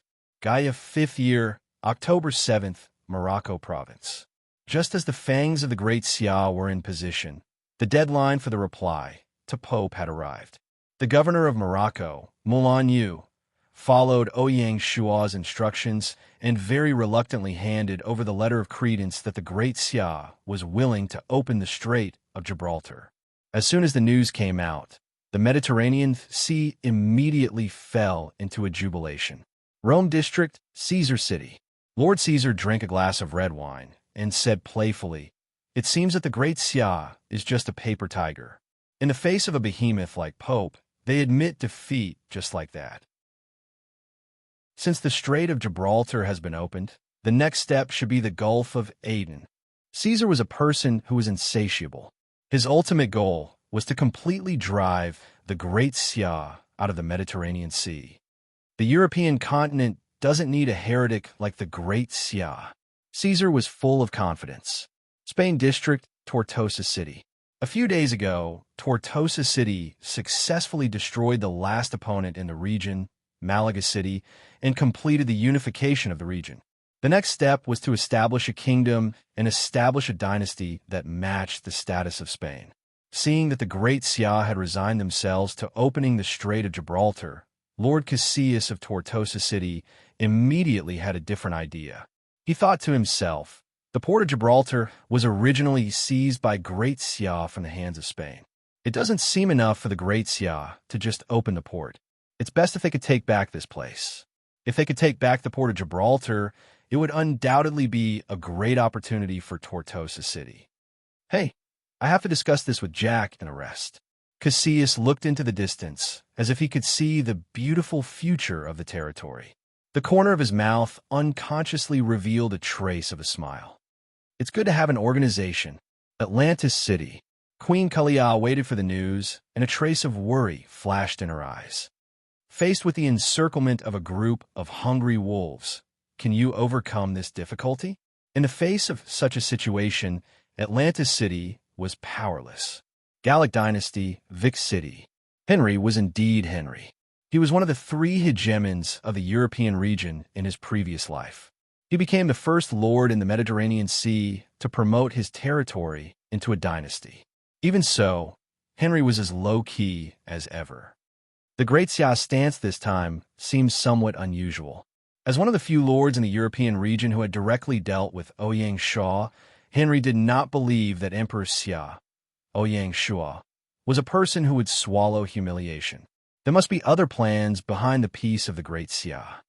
The organization has targeted Great Xia. Isn't this somewhat neglecting the essentials and pursuing trifles? Henry did not agree with this move of CP because they had a more hidden and more powerful opponent. The situation is unpredictable. Chapter 11:16. The European countries along the Mediterranean Sea weren't the only ones paying attention to this piece of news. Algiers. The royal city of Algiers was located in the north of Algeria, south of the majestic Atlas Mountains. It was situated between the 2 bays of Oued Kala and Oued Mazafran, which looked like a semi-amphitheater. The city stretched for 16 kilometers along the western shore of the Mediterranean Sea, and the city was 50 kilometers long. The streets and houses were mostly built on the hills, and the city was like a bright pearl on the southern shore of the Mediterranean Sea. After leaving the city of Algiers and crossing the majestic Mount Taylor Atlas, one would enter the world-famous Sahara Desert if one went further south. Within the palace, the former king of Morocco was a guest. The topic of conversation between the 2 kings was naturally the opening of the Straits of Gibraltar to the Grand Xia. The king of Algeria laughed and said, "Once communism shows its might, the Grand Siya will tremble. I'm afraid their carefree days in the Mediterranean Sea will never return. Your chance is coming. The former king of Morocco smiled obsequiously. Whether or not Morocco can be restored will depend on your support, Your Majesty. Once it is restored, Morocco will definitely follow your lead. The king of Algeria appeared to be extremely carefree, but in his heart, he was laughing coldly. Idiot, if we really take down Morocco, what will you have to do? All Algeria wanted was a righteous cause. The two kings, each with their own thoughts, chatted together. The atmosphere was extremely strange. Dawson Dynasty, Freedom City. The Grand Siya voluntarily admitting defeat wasn't out of Jack's expectations. How could any ambitious person not know when to give up? Jack wasn't an idiot. He knew that the Academy was their greatest opponent. Suppressing the Grand Siya this time was just a step on their shoulders and raise the prestige of the Dawson Dynasty. Only by establishing the Dawson Dynasty's position as the core of communism would Jack act against the Academy. Right now, we have to add fuel to the fire for the Grand Siya. This fire, Jack was prepared to burn in Australia. As the Grand Siya's main importer of iron ore, once Australia stopped trading with the Grand Siya's military and industrial industries would be affected, and they would no longer have the energy to participate in the global struggle. Old Fox, how will you deal with this? Jack smiled slightly, looking very confident. As the most outstanding figure of the younger generation of the Silver Hand, Jack was very proud. Naturally, he was unwilling to let Ouyang Shuo play the leading role in the global arena. The era of the Grand Siya has passed. The future belongs to the Dawson Dynasty. Jack was completely confident. Unfortunately, Jack was still too confident in himself. In just 2 days, the news of the Great Siya Dynasty's setback in the Mediterranean Sea spread throughout the world at an alarming speed. Then, with the help of some people, there was a wave of people criticizing the Great Siya Dynasty. What did he say? Before the establishment of the Communist Party, Great Siya was just a place where there was no tiger in the mountains, and the monkey was king. Now that the Real King has made his move, Great Siya will turn back into a monkey and obediently admit defeat. As for who the true king was, it was obvious. Even Huaxia region was filled with unease. The players in the Huaxia region didn't rejoice in Great Siya's misfortune. Instead, they were worried about whether Great Siya was like what the rumors said. They were more worried about whether Great Siya would be able to hold on under the continuous suppression of the Communist Party. Perhaps it was out of sympathy, or perhaps it was out of righteous indignation, or perhaps it was because of something else. The players in the Huaxia region increasingly disliked the Great Zhou dynasty who had joined the Communist Party. Some even shouted the slogan traitor. The players in the Huaxia region also had a knot in their hearts towards the American region. Dichin also knew this. This time, he very cleverly didn't stand out to mock Great Siya. Instead, he didn't say a word. He was preparing to make a fortune in silence and secretly accumulate his strength. But seeing Jack's glory, Dichin naturally couldn't help but feel disappointed. It seemed that overnight, the global situation had been quietly reshuffled. Before this, the main opponent of Great Siya had always been the Great Zhou dynasty. The confrontation between the two had always been the mainstream in the Huaxia region. But now, it seemed that the Huaxia region was no longer the focus of attention. The global focus had been on the contest between Great Siya and the Dawson dynasty. Overnight, Great Siya became a supporting character. I can't accept this. Dichin growled in a low voice, his face ferocious. In such an extremely unfavorable environment, Great Siya finally revealed its fangs. October 11th, in the Indian Ocean. Following the order of the fireworks demon, the Indian Ocean fleet was like a ferocious tiger, pouncing on the Maldives from all directions. Under the strong ships and sharp cannons, the islands of the Maldives were dizzy and disoriented. Then, the gunmen of the fleet began to land on the islands one by one. In the face of such a firearms force, the Maldives, which was content to stay in a corner, had no defense at all. They also didn't have enough resistance. At every moment, there were islands falling into the hands of Great Siya. In less than one morning, The fleet had swept the surrounding islands and reefs and completed the encirclement of the royal city of Mail. This was supposed to be the most difficult battle, but with the cooperation of the fleet's cannons, the fierce charge of the Marine Corps, and the support of the gunmen, there were no accidents. At 2 o'clock in the afternoon, Mail fell. The Battle of the Maldives was like a flash of lightning. It started quickly and ended quickly. As soon as the battle ended, system announcements spread all over the world, causing the originally lively forum to fall silent. World announcement: congratulations to the player of the Huaxia region, Ouyang Shua, for conquering the Maldives. The news has spread far and wide, and the military achievements are unparalleled. Special reward: 50,000 achievement points, 100,000 reputation points. As encouragement, congratulations to the player. World announcement: the Maldives has been destroyed. All the levels, skills, techniques, and other game achievements of the players of the Maldives have been reset to 0. At the same time, they will be collectively transported to the sealed land as punishment. World announcement: the player of the Huaxia region, Ouyang Shua, has led his troops to win the war. The Huaxia region has obtained 10 national honor points. At the same time, all the players of the Huaxia region will be rewarded with an innate attribute +1 as encouragement. Congratulations to the Huaxia region. A series of system announcements shocked many people to the point of being speechless for a long time. Some people's subconscious reaction was, Maldives? Where is that? Not everyone knew about this small island country. Even if some people knew its name, they didn't know its exact location. It could even be said that no one knew which ocean the Maldives was in. Others didn't know, but the Peacock Imperial Court in Java knew. The moment they heard the system announcement, their hearts flashed with regret and shame. At this time, the true purpose of the Great Xia Indian Ocean Fleet was revealed. We've been tricked. Lord Drava of the Peacock Imperial Court was livid. Chapter 11:17. Great Xia's attack on the Maldives caught the whole world by surprise. Under the wave of global condemnation of Great Xia, regardless of which ocean the Maldives was in, this news was enough to strike back at those with ulterior motives. Great Xia was by no means weak.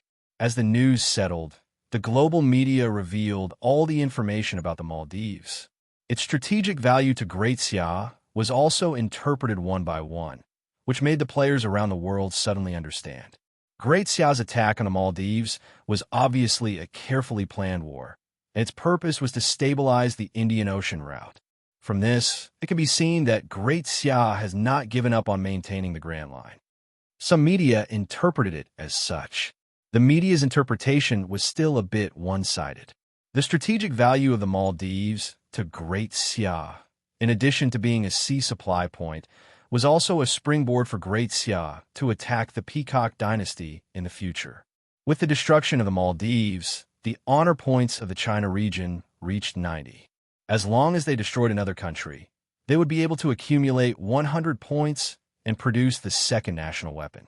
The national weapon of the China region, the Xianyuan sword, was sent back to Xianyuan Hill by Ouyang Shua as soon as the month of the war ended. Next, as long as Great Xia successfully conquered Luzon, they would be able to accumulate 100 honor points.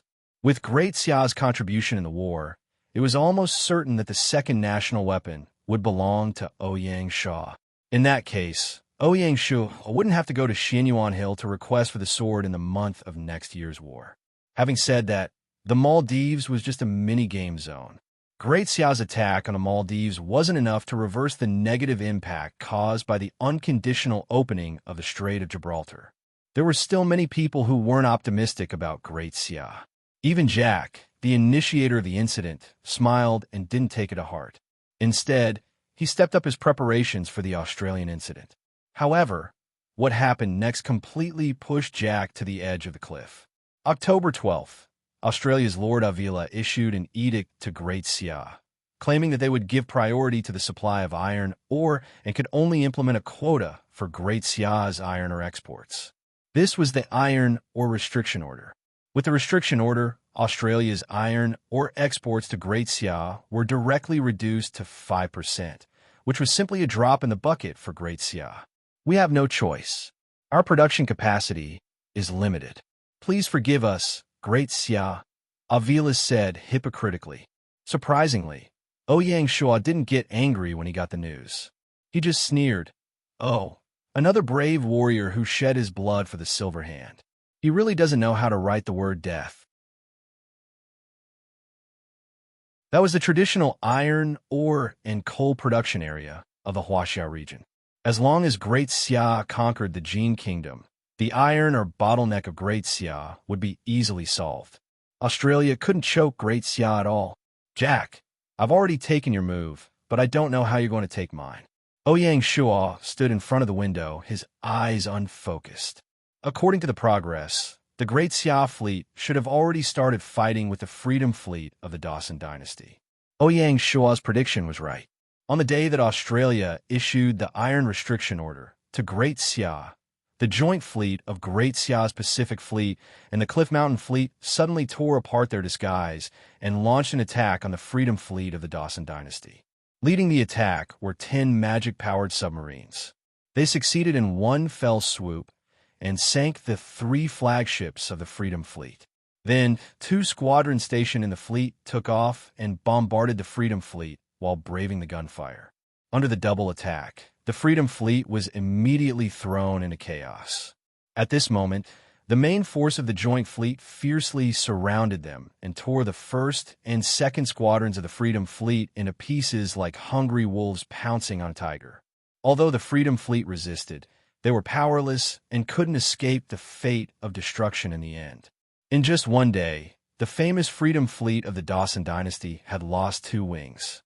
Speaking of which, the Freedom Fleet was really unlucky. While the joint fleet of Great Xia launched an attack, the 3rd and 4th squadrons of the Freedom Fleet were in charge of cruising toward Hawaii. They were only one day away from Hawaii. After receiving the news, the joint fleet didn't hesitate at all and quietly formed another encirclement. On the 13th of October, it was almost a repeat of the previous day's battle. The 3rd and 4th squadrons of the Freedom Fleet followed the footsteps of the 1st and 2nd squadrons and were buried at the bottom of the sea. In this battle, the joint fleet even captured the commander of the Freedom Fleet and caught a big fish. Chapter 11:18. In just 2 days, the once illustrious Freedom Fleet had become a thing of the past. In this battle, Great Xia had captured more than 60,000 prisoners of war, more than 320 warships of various sizes, more than 2,000 cannons, and countless other weapons and equipment. It could be said to be a great harvest. In addition, the commander of the Freedom Fleet, Nimitz, had also become a prisoner of Great Xia. Chester William Nimitz, born in 1885 in Fredericksburg, Texas, was a famous U.S. Navy general and one of the 10 five-star admirals. In the early days, he mainly researched submarines and later became an expert in diesel engine technology in the U.S. Army. After the outbreak of the Pacific War, Nimitz served as the commander-in-chief of the U.S. Pacific Fleet and the commander-in-chief of the Allied forces in the Pacific Theater of Operations, leading the war against Japan. After the war, he served as the chief of naval operations until his retirement in 1947. In honor of Nimitz, the United States named the first and most advanced Nimitz-class nuclear-powered aircraft carrier built after his death. Such a legendary figure of the U.S. Navy was projected into the game world by Gaia because the Silver Hand, or more accurately, the Dawson family, exerted influence on the Federation during the game development process. In the game, Nimitz was one of the trump cards of the Dawson Dynasty Navy. Unexpectedly, before Nimitz had the chance to show his outstanding naval commanding talent on a global scale, he unfortunately became a prisoner of Great Xia and was escorted back to Shanghai City. What awaited Nimitz was an unknown journey. On October 14th, the news of the Battle of Hawaii spread around the world. At first, it was only the external publicity department of the Great Xia Honglu Temple that unilaterally disclosed the news to the outside world, saying that Great Xia had completely occupied the Hawaiian Islands and achieved the battle goal previously set. The U.S. media did not believe it and went to the Dawson Dynasty to verify it. In the end, they were rebuffed. After learning that the Hawaiian Islands had been lost, the 4 fleets of the Freedom Fleet had been completely annihilated, and even Commander Nimitz had become a prisoner of Great Xia. Jack was furious. In the sky above the palace of the Dawson dynasty, there was a monstrous flame of anger that seemed to burn through the entire sky. In the palace, everyone was in danger, and no one dared to approach Jack's study, lest the innocent suffer. Jack's exasperation seemed to confirm the news disclosed by Great Xia. Even so, everyone was still skeptical. On October 25th, when the Great Xia dynasty's Cliff Mountain fleet escorted the prisoners of war of the Freedom Fleet and the warships passed by Yingzhou province, the news was finally confirmed. When the news came out, the whole world was in an uproar. In the past week, the world's public opinion, which was originally lively due to the news from Great Xia, had turned into bewilderment and suspicion. There were many speculations in the dark. Now that the news was conclusive, some of them couldn't help but feel their hands and feet turn cold. In a clash between giants, the first to suffer would always be the cannon fodder. This was an unchanging truth. Great Xia once again became the focus of the world and returned to the center of the world. In other words, from the very beginning, Great Xia had never left the center of the continent. Previously, when Great Xia was criticized, it was merely the imagination of some people. Just look at what Great Xia did after the establishment of CPP and the aggressive CPP. First, it was a small test, unexpectedly taking down the Maldives, stabilizing the Indian Ocean route in one fell swoop, and posed a direct threat to the Peacock Imperial Court. Then, just 5 days ago, Yufei led the army and officially broke through the Ning Mansion of the Jin Kingdom. The aggressive Jin Kingdom did not even have time to join forces with the Qing dynasty before it was gone.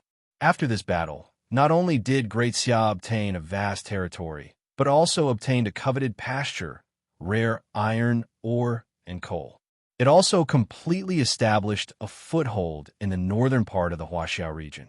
It was reported that in this battle alone, Great Xia captured more than 400,000 Jin soldiers and more than 800,000 warhorses, which was enviable and intimidating. It could be foreseen that with warhorses and pasture, the Great Xia cavalry would usher in another peak. This battle also further enhanced Great Xia's dominance in the Huaxiao region. Then there was the Battle of Hawaii that had just ended, which was also the most shocking battle in the world. According to the conventional understanding of global players, the technological level of the Huaxiao region was definitely behind that of the United States. This was set by Gaia, and no one could surpass it. This was indeed the case. The warship manufacturing technology and firearms-related technology of Japan and Great Zhou were authorized by the Dawson dynasty. Even the steam engine technology of Great Xia was exchanged from William. It was reported that this had become William's most regretful transaction. If William knew that this transaction at that time had bred a super monster like Great Xia, he would never have sold it even if he was beaten to death. Unfortunately, there was no medicine for regret in this world. The Battle of Hawaii had completely overturned the player's judgment of the technological tree of the two countries. Although no one knew the specific details of this battle, according to the information disclosed by Great Xia, in just 2 days, the most elite fleet of the Dawson dynasty, the Freedom Fleet, was declared useless. No matter how Great Xia set up an ambush, if they didn't have the advantage of equipment, they definitely wouldn't be able to do this. The Freedom Fleet wasn't a pushover. As one of the most advanced and eye-catching fleets in the world, the Freedom Fleet had killed countless pirates in the Pacific Ocean, which made people tremble in fear. But such an elite fleet seemed to be somewhat vulnerable in front of the Great Xia Navy. After this battle, following the Mimic aircraft, the unique magic-powered submarine of Great Xia completely appeared in front of the world, which made people gasp. Obviously, Great Xia had completed the pioneering feat of overtaking other countries through various advanced technologies. Until today, no one had figured out from which mysterious civilization Great Xia had obtained such a bug-level submarine equipment like the magic-powered submarine from. After this battle, Great Xia had successfully defended its hegemony on the sea and ruthlessly trampled the challenger, the Dawson dynasty, under its feet. After this battle, Great Xia's prestige didn't fall, but instead increased. The lords of the world were looking at the Eastern dynasty in awe, and some were already trembling with fear. Among the people who regretted the most was the Australian lord, Avila. After learning the news of the destruction of the Freedom Fleet, Avila was so scared that he almost peed his pants. Like an ant on a hot pan, he paced back and forth in the room. After thinking for less than 10 minutes, Avila made a decision. He once again sent an imperial edict to Great Xia, stating clearly, "In view of the long-term friendly commercial cooperation between the two sides, we are willing to reduce the share of pea and give priority to Great Xia." After half a day, Avila received a reply from Emperor Xia. There is only one sentence in the letter: "No need, we will come and get it ourselves." After reading it, Avila was so scared that he was trembling. On the same day, he met with the Lord of Java, UIS, to discuss the military alliance and to ask Java to prepare for war in advance. The dark clouds of war once again shrouded the skies of ASEAN. Chapter 1119. Avila didn't need to be so frightened, because Ouyang Shua didn't have time to deal with this matter. After the end of the Battle of Hawaii and the Gold Extermination War, there were a lot of things waiting for Ouyang Shua to deal with. Needless to say, he had to take this opportunity to reevaluate the global situation. There were pros and cons to infuriating the Dawson dynasty, but he had no choice. By defeating the Freedom Fleet, he had defended the Great Xia's maritime hegemony, but he had also completely offended the Silver Hand. In the future, the faction would only unite and fight against the Great Xia together. The academies could simply sit back and reap the benefits, watching the Tigers fight from the sidelines. Ouyang Shua naturally wouldn't let them succeed. On the day when the Cliff Mountain fleet returned, the Honglu Temple issued an announcement that stirred up the global public opinion. The announcement said, "As a large ocean trading country, the Great Xia respects the freedom of navigation and trade. From now on, the Cape of Good Hope, the Gulf of Aden, the Maldives, the Strait of Malacca, and the Hawaiian Islands will be open to the territories around the world. At the same time, Great Xia respects the coexistence of various multilateral trade organizations. Regardless of whether it is the Trans-Mediterranean Trade Partnership Agreement or the Trans-Pacific Trade Partnership Agreement, there are no restrictions on members joining other trade organizations. We also welcome other members to join these two organizations. Of course, the Great Xia will, as always, resolutely defend its maritime interests and maintain the safety of navigation. Any provocation against the maritime rights of the Great Xia is unacceptable." This announcement, which was mildly worded but somewhat forcefully, caused a global shock. No one would think that the Great Xia, which had defeated the Freedom Fleet of the Dawson dynasty and dominated the Pacific Ocean, was showing weakness by taking the initiative to open the ports and sea routes. This is a rising dynasty with an unparalleled breadth of mind and bearing, some media commented. The Great Xia not only showed the Silver Hand their goodwill, but also completely reversed the global public opinion and regained the high ground of public opinion, winning the praise of players around the world. Now, let's see how Jack will respond, Ouyang Shua said. If Jack was smart enough, he could only swallow this bitter fruit and walk down the stairs given by Ouyang Shua. He would adjust the global strategy of the faction and focus on dealing with the academics. Through a series of local wars, the Great Xia dynasty wanted to declare to the Silver Hand and the academics that the Great Xia dynasty was not a soft persimmon that they could knead, but a pole that could not be ignored in the global situation. He believed that the academics and the Silver Hand would understand this message. Apart from that, Ouyang Shua had other considerations for making such an announcement. First, stabilize the ocean trade. This time, Great Xia took the initiative to open up their ports and shipping routes. Furthermore, these were all key locations. In the face of a supermarket like the Huaxia region, there would definitely be some members of the NPC who were tempted to reopen trade with Great Xia. Because there were no restrictions on the number of members, it was also beneficial to the stability of the two regional trade organizations. The Black Snake Guards had found out that before the news of the Battle of Hawaii was disclosed, Some of the Mediterranean Sea's feudal lords were already prepared to withdraw from the Trans-Mediterranean Trade Partnership Agreement. With such a promise from Great Xia, apart from a lunatic like Caesar, very few people would go to extremes. The members of the Silver Hands were mainly aristocratic families, and betting on both sides was their specialty. Ouyang Shua didn't know that Harry would definitely take advantage of the situation and wouldn't seek to withdraw.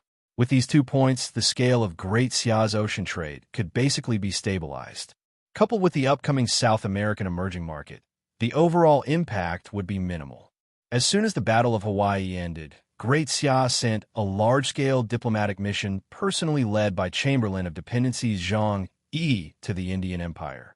It was believed that this diplomatic mission would bring unexpected surprises to Great Xia. Of course, if the NPC was tactful and no longer fought to the death with Great Xia, or even put down their pride and promote the globalization of trade with Great Xia, it would be another opportunity for Great Xia's ocean trade. An era of globalization of trade had begun. Second, win time. The overbearing Silver Hand made Ouyang Shu deeply realize that in the face of such a colossus, Great Xia could only have a partial advantage.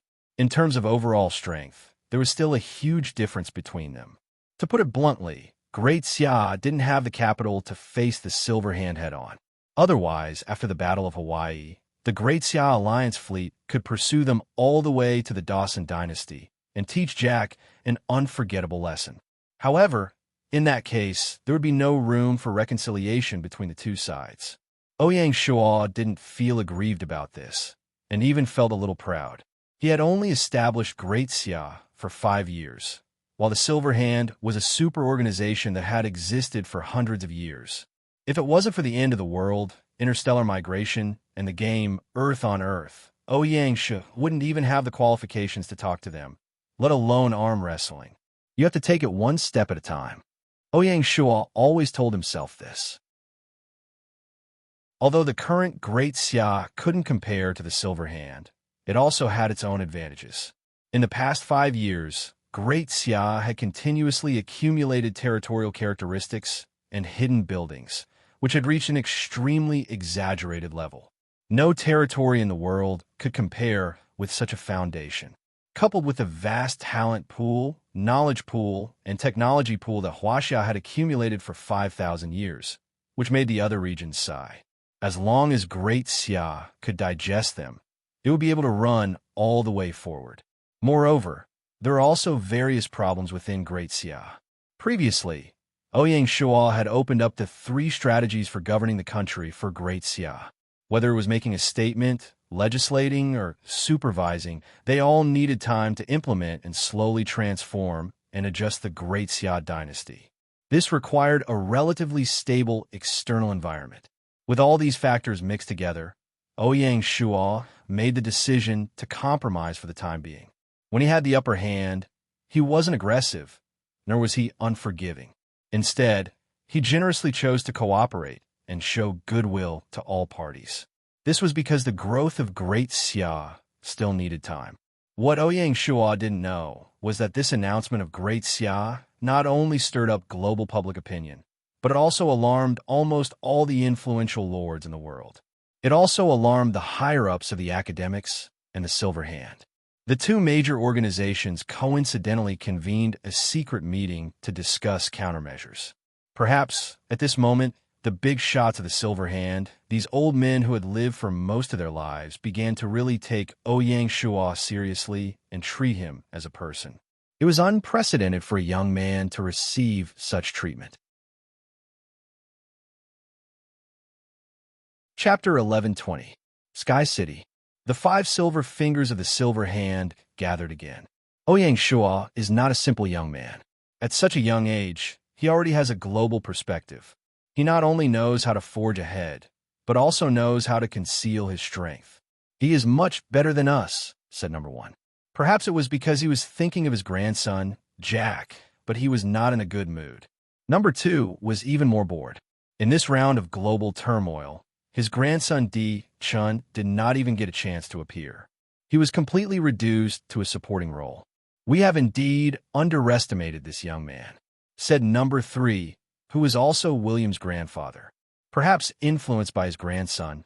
Number 3 had a good impression of Ouyang Shua. What strategy do you think we should adopt to deal with Great Xia? Should we continue to be tough, or should we take this opportunity to reconcile and shift our focus to the academics? Ask number 1. No matter what strategy we adopt, we still can't take the academics lightly. Number 3, pause for a moment before continuing. Do you think we can absorb Ouyang Shua into the organization? Number 3's proposal made the others very surprised. Absolutely not. Number 2 was the first to object. Why not? Although Ouyang Shua is a commoner, he will not always be one. Didn't the intelligence report say that he is consciously nurturing the Ouyang family? This shows that we are on the same path. Number 2 said, the president has been trying to rope in Ouyang Shua. How can he be used by us? Where there is a will, there is a will. Number 3 was confident. Judging from the attitude of the academics towards Great Xia, the president must not have succeeded yet. In this case, we still have a chance. That won't do. Number 2's attitude was very firm. Seeing this, Number 3's expression suddenly changed, and he said mockingly, Number 2, your unconditional objection is because you are worried that once Ouyang Shua joins the organization, Great Zhou will no longer have a place in the Huaxia region, right? What a joke! When has Great Zhou ever been afraid? Number 2 said loudly, but he was somewhat lacking in confidence. Seeing this, Number 3 stopped arguing and let everyone make a decision. Number 1 looked at the two of them and said with a smile, everyone can slowly discuss Number 3's proposal. There is no need to be impatient. This was called delaying tactics.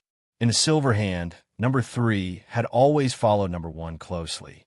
Number 3's attitude represented Number 1's attitude to a certain extent, but seeing that Number 2's attitude was firm, Number 1 could only temporarily suppress the matter to prevent internal discord. Even so, Number 2 still looked very unhappy. Obviously, Number 1 did not completely reject this proposal, which made Number 2 very dissatisfied. Number 1 continued. Number 3's suggestion has reminded us that we don't have to relentlessly pursue and attack Ouyang Shua. He's not our enemy. He might even be our friend. Agreed. Agreed. Number 4 and Number 5 also agreed with this judgment. Since that is the case, we will accept Great Xia's goodwill. Number 1 slapped the table and said, for the next period of time, we should shift our focus to the academics. Our president is not simple. At the same time, in the presidential courtyard, perhaps it was an illusion, but compared to before, the wrinkles on the face of the Federation president had deepened. His back, which was watering the plants, also seemed a little hunched, indicating that this old man had been overworked recently. Naturally, what troubled the Federation president was the matter of the organization. Recently, this old man, who had always been wise and far-sighted, suddenly realized that he was actually unable to control the situation. There was already a new force within the organization that was secretly challenging his authority. Because of the surging undercurrents within the organization, the old man naturally could not take care of Great Xia. As an announcement from Great Xia spread throughout the world, the matter was settled. A bitter smile appeared on the old man's face. The fledglings are slowly growing up. We have already missed the best opportunity. I really don't know if this is good or bad. In the silent courtyard, a low sigh could be heard. Naturally, Ouyang Shua did not know what kind of waves his actions had caused. As a few battles came to an end, Ouyang Shua was so busy that he was dizzy and disoriented. He had to deal with the aftermath one by one. The first one was the Maldives that had been taken down. The imperial court had decided to establish the Maldives County and assign it to the imperial court. The prisoners of war would be reorganized into a garrison regiment that would be responsible for guarding the archipelago and the safety of the port. At the same time, in order to match the Maldives County's position as a supply point in the Indian Ocean, the imperial court would allocate 500,000 gold coins for the construction of local commercial facilities and port. Next, they would migrate 100,000 people to populate the Maldives County and develop agriculture and animal husbandry. In the future, the Maldives County would not only be a supply point. The imperial court was also preparing to build this place into a resort to attract players to sightsee and relax as one of the economic growth points. The Indian Ocean Fleet Station would also be slightly adjusted. Among the 5 formations, the first formation was stationed in Star State County and was also the fleet's headquarters. The second formation was stationed in the Maldives County. The third formation was stationed in Somalia, and the fourth formation was stationed in the Auckland area. The remaining 5th formation would act as a maritime mobility training formation and patrol back and forth in all 4 areas. In view of the fact that the Indian Ocean Fleet's patrol area was too vast and the enemy's situation was complicated, Ouyang Shua took this opportunity to order the Cliff Mountain Fleet to be responsible for the entire South China Seas patrol mission. Next was the handling of the Hawaiian Islands. The Imperial Court would officially establish the Hawaiian County and assign it to the Imperial Court. In view of the strategic position of Hawaii and the fact that there were no teleportation arrays for the time being, the construction effort would only be greater than that of the Maldives County. Ouyang Shua gritted his teeth and directly allocated 5 million gold coins to assist in the construction of the Hawaiian County. At the same time, they would migrate 300,000 people to Hawaii to develop the land. Unlike the Maldives County, which was a game zone, the Hawaiian Islands could only be regarded as a wilderness area. Before the Great Xia Fleet and the Freedom Fleet visited, they were just desolate islands. There were neither a large number of native people nor a strong city. Moreover, they were separated by the ocean. The construction difficulty was many times higher than that of the Maldives County. However, the Hawaiian County could not be lost. Ouyang Shua could only grit his teeth and bear with it. 1.5 million gold coins and 300,000 immigrants, and this was only the first batch. If he really wanted to complete the construction of the Hawaiian County, he would have to at least multiply it by several times. Ouyang Shua was only looking forward to getting a teleportation talisman and building the teleportation array as soon as possible. Otherwise, it would be too inconvenient and unsafe. Fortunately, the Hawaiian County was not really useless. When the South American Sea route was completely opened, it would not only be a resort, but it would also be a place that merchant ships traveling to and from the Pacific Ocean had to pass through. It had great potential. As for the construction funds, it was also a matter of time. Chapter 1121. The funds for the construction of Hawaii had to come from the captives and warships of the Freedom Fleet. After compensating for the losses, this batch of spoils of war could be reorganized into 2.5 formations, which was half a fleet. Ouyang Shua had no intention of expanding the Great Xia Navy, so how to deal with this batch of captives and warships became a thorny problem. Fortunately, Feng Xiuhuang solved this problem for him. Although Great Jin was inland, it had an overseas stronghold like Hokkaido.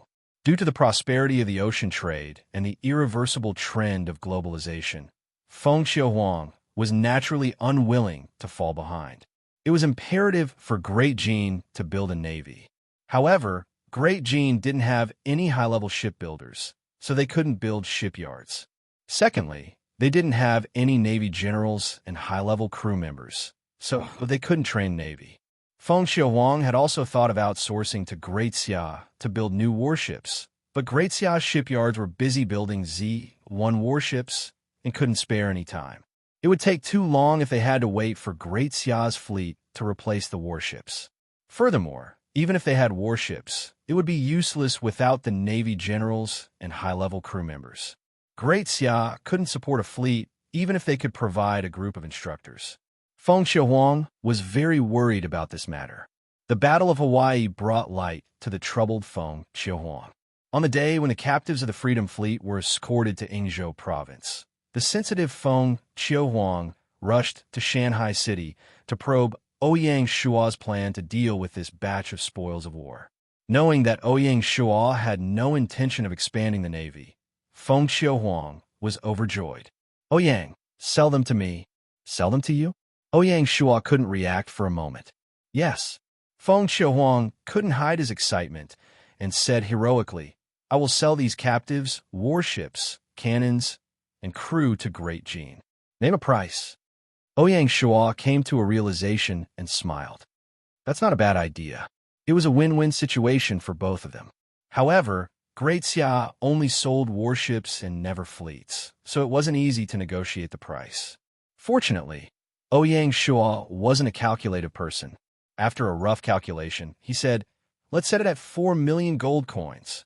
The value of captives and sailors was the hardest to evaluate. They might be insignificant to Great Xia, but to Great Jin, they were priceless. Ouyang Shua priced it at 4 million, which was really not expensive. It was already a friendship price. Deal. Feng Xiaohuang was also very forthright and agreed to it. But before he left, he said with some embarrassment, "Ouyang Shua, can you split the payment into 2 installments? Taking it out all at once is a little tight." No problem.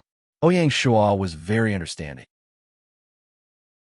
Even Great Xia would have to pay a hefty price to fork out 4 million gold coins in one go, let alone the newly established Great Jin.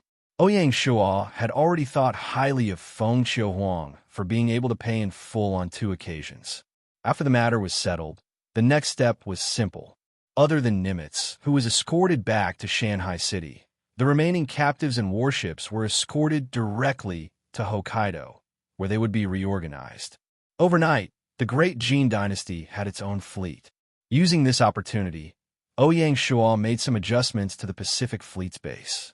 As Great Xia occupied Kyushu Island and Shikoku Island, Ouyang Shua simply made the decision to let the coastal fleet patrol the Bohai Sea, the Yellow Sea, the East Sea, and the East Sea. The Pacific Fleet was only responsible for deep-sea operations. After the adjustments, the Pacific Fleet was only left with the first formation stationed in Ingzhou Province, which was also the fleet headquarters. The second and third formations were stationed in Hawaii County, while the fourth formation was responsible for opening up the South American route. Ouyang Shua planned for the Pacific Fleet to establish a stronghold on the South American continent in the future, which would be used to station the fourth formation of the Pacific Fleet and complete a complete maritime defense chain. The remaining fifth formation would naturally act as a maritime mobility training formation and patrol back and forth. After this round of adjustments, the Great Xia Navy's deployment in the Indian Ocean and Pacific Ocean was basically complete. They firmly controlled the 2 oceans and firmly maintained Great Xia's maritime supremacy. The next step was to focus on supporting the Atlantic Fleet. After settling the matters in Maldives and Hawaii, Ouyang Shua then turned his attention back to the mainland. Liaojin Province was established in accordance with the imperial court's rules. It was by far the largest province in Great Xia, which was 4 to 5 times the size of an ordinary province. The administrative center of the province was naturally chosen to be in the old capital of the Jin Nation, Huaining Prefecture. Whether it was Huaining Prefecture, Mongolia's Hala Forest, or Tubo's Luaga City, the biggest difference between them and the 9 Great King cities was that there were no teleportation formations. Of course, there were no satellite cities. This was precisely the reason why the Qing dynasty put in so much effort to transport weapons and equipment to the Jin Nation through the sea. After conquering the Jin Nation, it was not easy for Great Xia to govern such a large province. For this reason, the imperial court had to appoint an outstanding governor for the Liaojin province. After many rounds of selection, Ouyang Shua finally decided on the governor of Lingnan, Huoguang. Huoguang was well-versed in both literature and martial arts. He not only knew how to govern a country, but he also had the valiant side of a soldier. He was the most suitable person to guard the borders. Coupled with his experience as the governor of Lingnan, he was qualified to take on a big role. The vacancy of the governor of Lingnan left by Huoguang was filled by the governor of Chaozhou, Wei Ran. Wei Ran's rise and fall were due to Bai Qi. For the sake of his son-in-law, Bai Qi, Wei Ran defected to Great Xia and was appointed as the governor of Lianzhou. However, good luck did not last long. This was because Wei Ran and Bai Qi, one in literature and the other in martial arts, both held important positions. It was inevitable that there would be rumors. In addition, Wei Ran was greedy and his hands were not clean. As a result, Wei Ran lost in the competition for the Mountain Sea Order and was sent to Chaozhou County in the Lingnan province by Ouyang Shua. Although it was a flat transfer, it was actually a demotion of half a rank. This was because Lianzhou County was the center of the imperial court and was many times more important than the ordinary Chaozhou County. After being transferred to Zhili, the Mountain Sea Order was a secondary second-rank official, which was half a rank higher than the governor. This was also a warning to Wei Ran by Ouyang Shua. Fortunately, Wei Ran was tactful and conscientious in his position as the governor of Chaozhou County. He was not greedy and achieved excellent grades in the annual examinations. He had already been listed as one of the candidates for the governor by Ouyang Shua. This time, Huaguang was transferred to the Liaojin province, so Wei Ran's promotion was logical. However, this way, Song Wen could not help but feel disappointed. If it was not for the incident with Song Tianxiong, Ouyang Shua might have taken this opportunity to let Song Wen be promoted to the governor of Lingnan. Appointing the governor of the province was only the first step in the transformation of the Liaojin province. Ouyang Shua's next move was the one that shocked everyone and caused a wave in the imperial court. Chapter 1122. On the 27th of October, Shanghai City. On this day, Morocco Governor Mulan Yu, Yunnan Governor Baiwa, Jiangchuan Governor Siege Lion, and Northern Frontier Governor Swan and I were ordered to return to the capital to report. It was still the end of October, far from the time when the local officials returned to the capital to report. The four officials had one thing in common. They were all lords of the alliance of mountains and seas. After submitting to the Great Xia, they were promoted to provincial governors and guarded a region of the Great Xia. Because of this, such a summons was even more unusual. The location of the report was not arranged in the imperial study, but in the quiet imperial garden. Obviously, the so-called report was only secondary. The king must have something important to discuss with the four people. Summer Palace, Imperial Garden. In late autumn, the imperial garden was still colorful. Only the golden leaves of the ginkgo and magnolia trees indicated the arrival of autumn. In the Iran Pavilion by the Blue Lake, palace maids in Han clothing stood at the four corners of the pavilion, ready to pour tea for the important people in the pavilion. Ouyang Shua sat at the head, Mulan Yu and Baiwa sat on the left, and Siege Lion and Swan and I sat on the right. Other than them, there was no one else. The atmosphere was a little cold.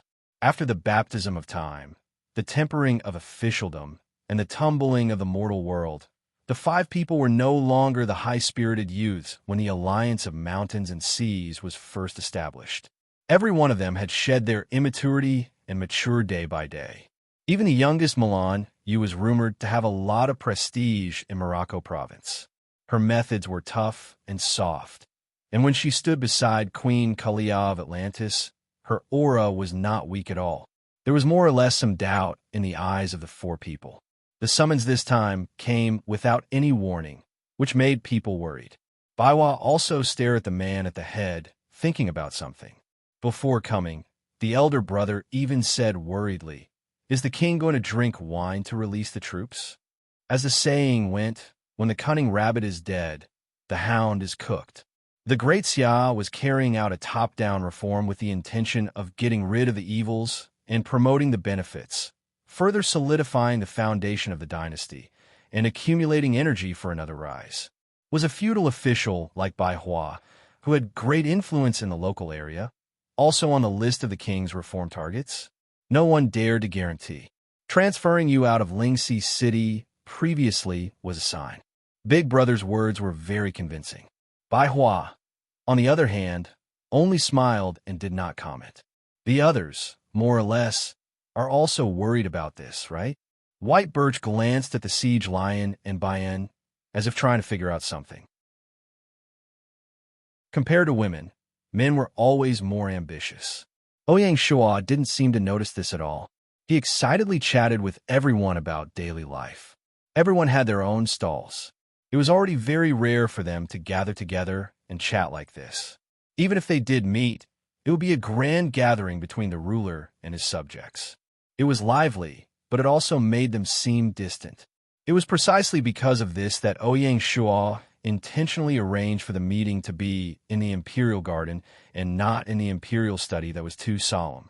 His intention was to tell everyone not to be too reserved. It's still different after all. Even though a warm smile hung on Ouyang Shua's face, he couldn't help but sigh in his heart. He sighed for them, and he also sighed for himself. In the midst of fame and fortune, perhaps it was involuntary, or perhaps it was because of the circumstances, people would change. Even though everyone had a cheerful smile on their faces and were chatting about interesting things, they couldn't conceal the uneasiness and awkwardness in their hearts.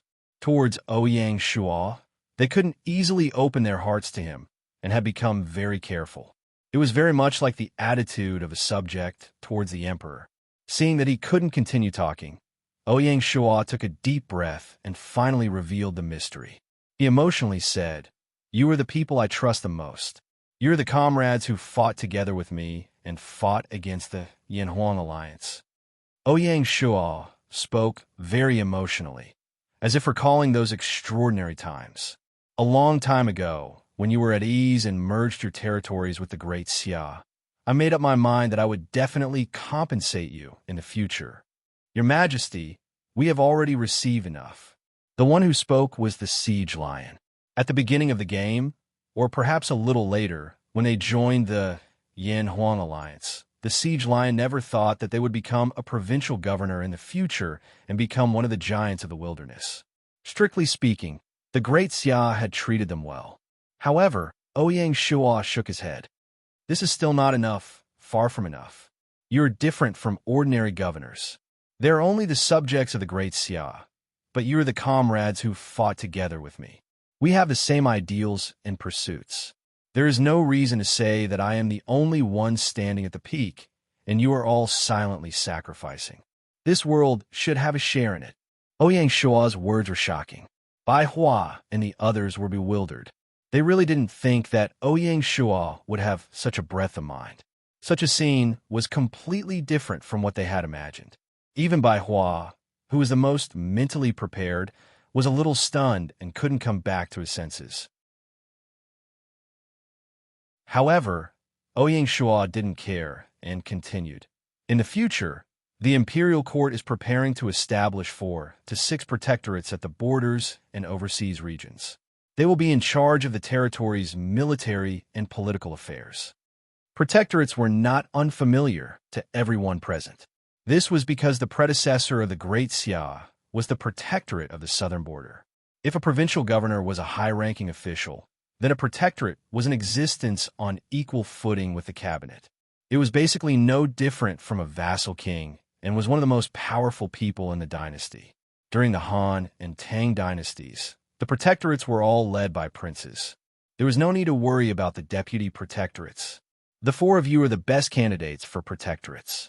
Everyone will have a share. It is only a matter of time. Ouyang Shua finally revealed the final mystery and gave the 4 of them a huge promise. When and which protectorate would be established by the imperial court depended on the situation at that time. It wasn't something that Ouyang Shua could decide at will. Hence, it was only a matter of time. Many thanks for your kindness, Your Majesty. The 4 of them looked at each other and didn't know how to react. They could only stand up one by one and cup their fists. Ouyang Shua waved his hand and asked everyone to sit down.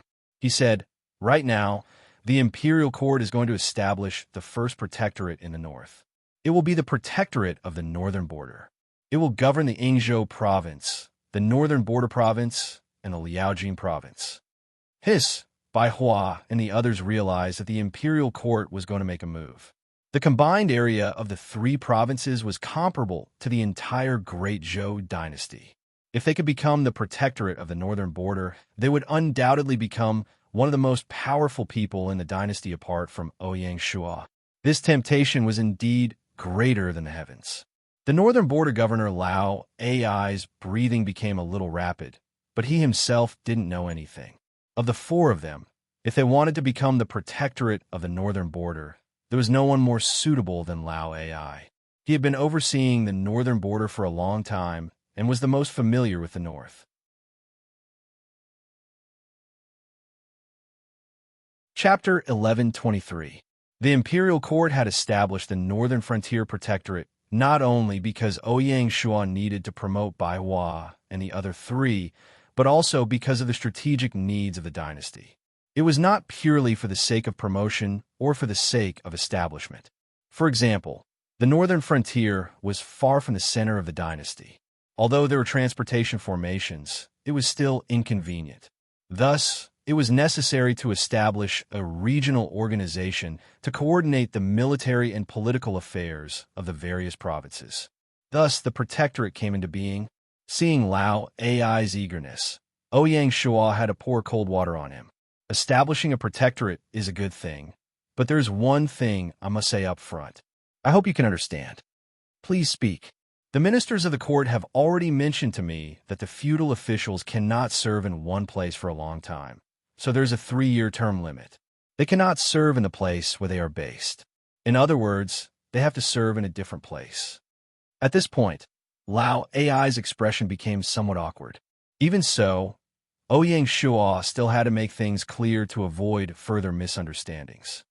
My original intention was for Lao Ai to be the Northern Frontier Protector General, but since the Imperial Cabinet couldn't get through, I can only trouble you for the time being. It's fine. Although Lao Ai still felt a little embarrassed, Ouyang Shua's explanation made him feel a little better. You don't need to be discouraged. To tell you the truth, once the Imperial Court defeats the Tufan Empire, they will establish a protectorate of the Western Frontier, and the position of Protector General will be yours. In order to prevent Lao Ai from overthinking things, Ouyang Shua had no choice but to reveal the Imperial Court's plans ahead of time. He had called the 4 of them together precisely to dispel the doubts in their hearts and prevent them from suspecting each other and causing any unhappiness. Don't worry, I understand. With Ouyang Shua's promise, Lao Ai was completely convinced and no longer had any complaints. That's good. Ouyang Shua smiled brightly. In truth, requesting to serve in a different place was both the intention of the court officials and Ouyang Shua himself. He had long believed that one person could be trusted, but he had to take precautions. Although it seemed contradictory, it was actually the way to use people. Lao Ai had been entrenched in the north for a long time. Once he became the Northern Frontier Protector General, who knew what would happen? At this point, the Northern Frontier Protector General could only be chosen between Bai Hua, Magnolia, and the Siege Lion. Magnolia was stationed overseas and could not leave for the time being, so she could also be excluded. Between a White Birch and a Siege Lion, Ouyang Shua chose the Siege Lion. It wasn't that Ouyang Shua placed more importance on the Siege Lion. On the contrary, it was just that Ouyang Shua had higher expectations for Bai Hua. He had long since prepared for her, and was just waiting for the right time. Ouyang Shua looked at the Siege Lion and said with a smile, I'll have to trouble you to oversee the Northern Border Protectorate. When the Siege Lion heard this, he was a little surprised. In terms of seniority, Mu Lanyue was the most senior, and Bai Hua was the strongest. How could it be him? However, since Ouyang Shua had already decided, the Siege Lion didn't refuse. He stood up and bowed, then said, Your Majesty, please be at ease. I will definitely do my best to guard the northern border for the royal court. Ouyang Shua smiled. Of course I believe you. With that, everyone laughed, sweeping away the awkwardness from before. Through this open and honest conversation, the 5 of them seemed to have become closer again. Since growth was inevitable and inevitable, everyone had to learn to adapt to each other and constantly adjust their relationships. This was also a sign of maturity. Otherwise, it would be fake maturity. After the group talk, Ouyang Shua had a private conversation with Bai Hua and Mu Lanyue. The main point was to point out in advance where they would be assigned in the future so that the 2 of them could have a mental preparation. It wasn't that Ouyang Shua was favoring one and discriminating against the other. It's hard being a parent. Ouyang Shua, as the parent of Great Xia, had to learn to be fair at all times. The next morning, Bai Hua and Mu Lanyue left the capital city. Lao Ai didn't leave because his position needed to be shifted. If Lao Ai was still the northern border governor, there would be a huge difference between the 2 of them. In order to avoid embarrassment for Lao Ai, Ouyang Shua decided to transfer him to Jiangchuan province after discussing with Lao Ai, taking over the position of Jiangchuan Governor-General from Siege Lion. The new northern border governor, Ouyang Shua, chose the Changsha County Governor, Han Qi. As a famous minister of the Northern Song dynasty, Han Qi had been the prime minister for 10 years and assisted 3 dynasties. In the imperial court, he planned strategies and made the court clear and the people happy. In the local government, he was loyal and diligent. Han Qi could be said to be a model bureaucrat. He was as famous as Fu Bai and was known as Fu Han. By the way, Fu Bai had also defected to Great Xia and was currently serving as the Hanzhong County Governor in the Shu Province. The Siege Lion didn't leave because Ouyang Shua still had to tell him about the deployment of the imperial court in the Liaojing Province. Although the Liaojing governor, Hua Guang, was in charge of this matter, the Siege Lion also had to understand and supervise. There were 3 main definitions of the imperial court for the Liaojing province. First, it was a large province that supplied iron, ore, and coal. The Jin Kingdom had limited mining technology and lacked craftsmen. It was a treasure land, but didn't know how to develop it. In the hands of Great Xia, it was naturally different. In the future, the Liaojing province will become one of the main iron ore suppliers of the dynasty. Second, it was the core pasture of the dynasty. Great Xia was located in the south and only had sporadic small pasture. It was unable to form a large scale and had already become a hindrance to the development of the dynasty's cavalry. With the vast grasslands of the Liaojing province, the situation would be very different. The green beetle horses, Mongolian horses, Ili horses, and other high-quality war horses bred by Great Xia would be established in the vast gold province to provide the dynasty with an endless supply of high-quality war horses. Half of the millions of horses captured this time would continue to be grazed, so as to select the best of the best. Third, it was a place where nomadic civilization and agricultural civilization mixed together. Destroying the Jin Kingdom didn't mean destroying the Jurchen race. Nearly 6 million Jurchen could continue to live in the Liaojing province, and they would also become one of the main herding groups. In the future, the Liaojing province would not only have to breed horses, but also develop animal husbandry. At the same time, the Liaojing province would also introduce agricultural civilization. It was estimated that millions of Han people would move there and live on the grasslands. While developing agriculture, they would vigorously develop industry and mining. The integration of ethnic groups was also a major feature of the Liaojing province. Fortunately, Great Xia had accumulated a wealth of experience in this area and could manage it with ease. Of course, in order to ensure the stability of the Liaojing province, in addition to the establishment of the Liaojing Garrison Division, the Northern Frontier Army, led by Yu Fei, would also move their headquarters to Huaining Prefecture to guard the northern frontier. All in all, the Liaojing province was a treasure land, but it also needed to be developed step by step. It was inevitable that a large amount of manpower, material resources, and financial resources would be invested in the early stages. When the Siege Lion got up and went to Wanchur City to take up his post and prepare to establish the Northern Frontier Protectorate, a new round of army reorganization in Great Xia had just begun. Chapter 1124. The reorganization of the Great Xia army was mainly aimed at the 400,000 captives of the Jin War. It should be noted that the Jin Kingdom claimed to have 1 million soldiers before the war, but it did not mean that 600,000 were killed. According to statistics, the number of Jin soldiers who died on the battlefield was no more than 150,000. So where did the rest go? Because the Jin Kingdom implemented the strategy of arming every citizen in the army, the soldiers were of varying quality. After the war, Yu Fei followed Ouyang Shua's instructions and released all the captives, including the elderly, the young, and the only children of their families. Excluding the wounded and unqualified soldiers, as well as the casualties of the Beijiang army and the Imperial Guards, there were still 400,000 elite captives waiting to be reorganized. Among them, the Jin Kingdom's standing army was the main force. What Ouyang Shua did first was to expand the newly upgraded West African army to its full strength, replenishing 3 field corps and consuming 210,000 prisoners of war. Given that the Jin captives were mainly cavalry and were all Jurchens, it was not suitable for them to exist in an organized army, let alone occupy the main force of the West Africa army. Therefore, before the army was transported to Morocco, there would be a rotation at home. The 400,000 Jin captives would be scattered and mixed into the army corps for easier control.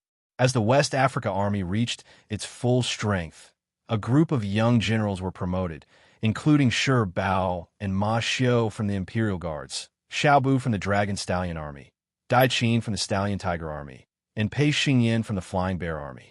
Before this, when the Beijing Army and Hanoi Army expanded, Hu Yihuang and Ma Dai from the Dragon Stallion Army, and Sun Quanlin and Liao Kai from the Leopard Army were promoted.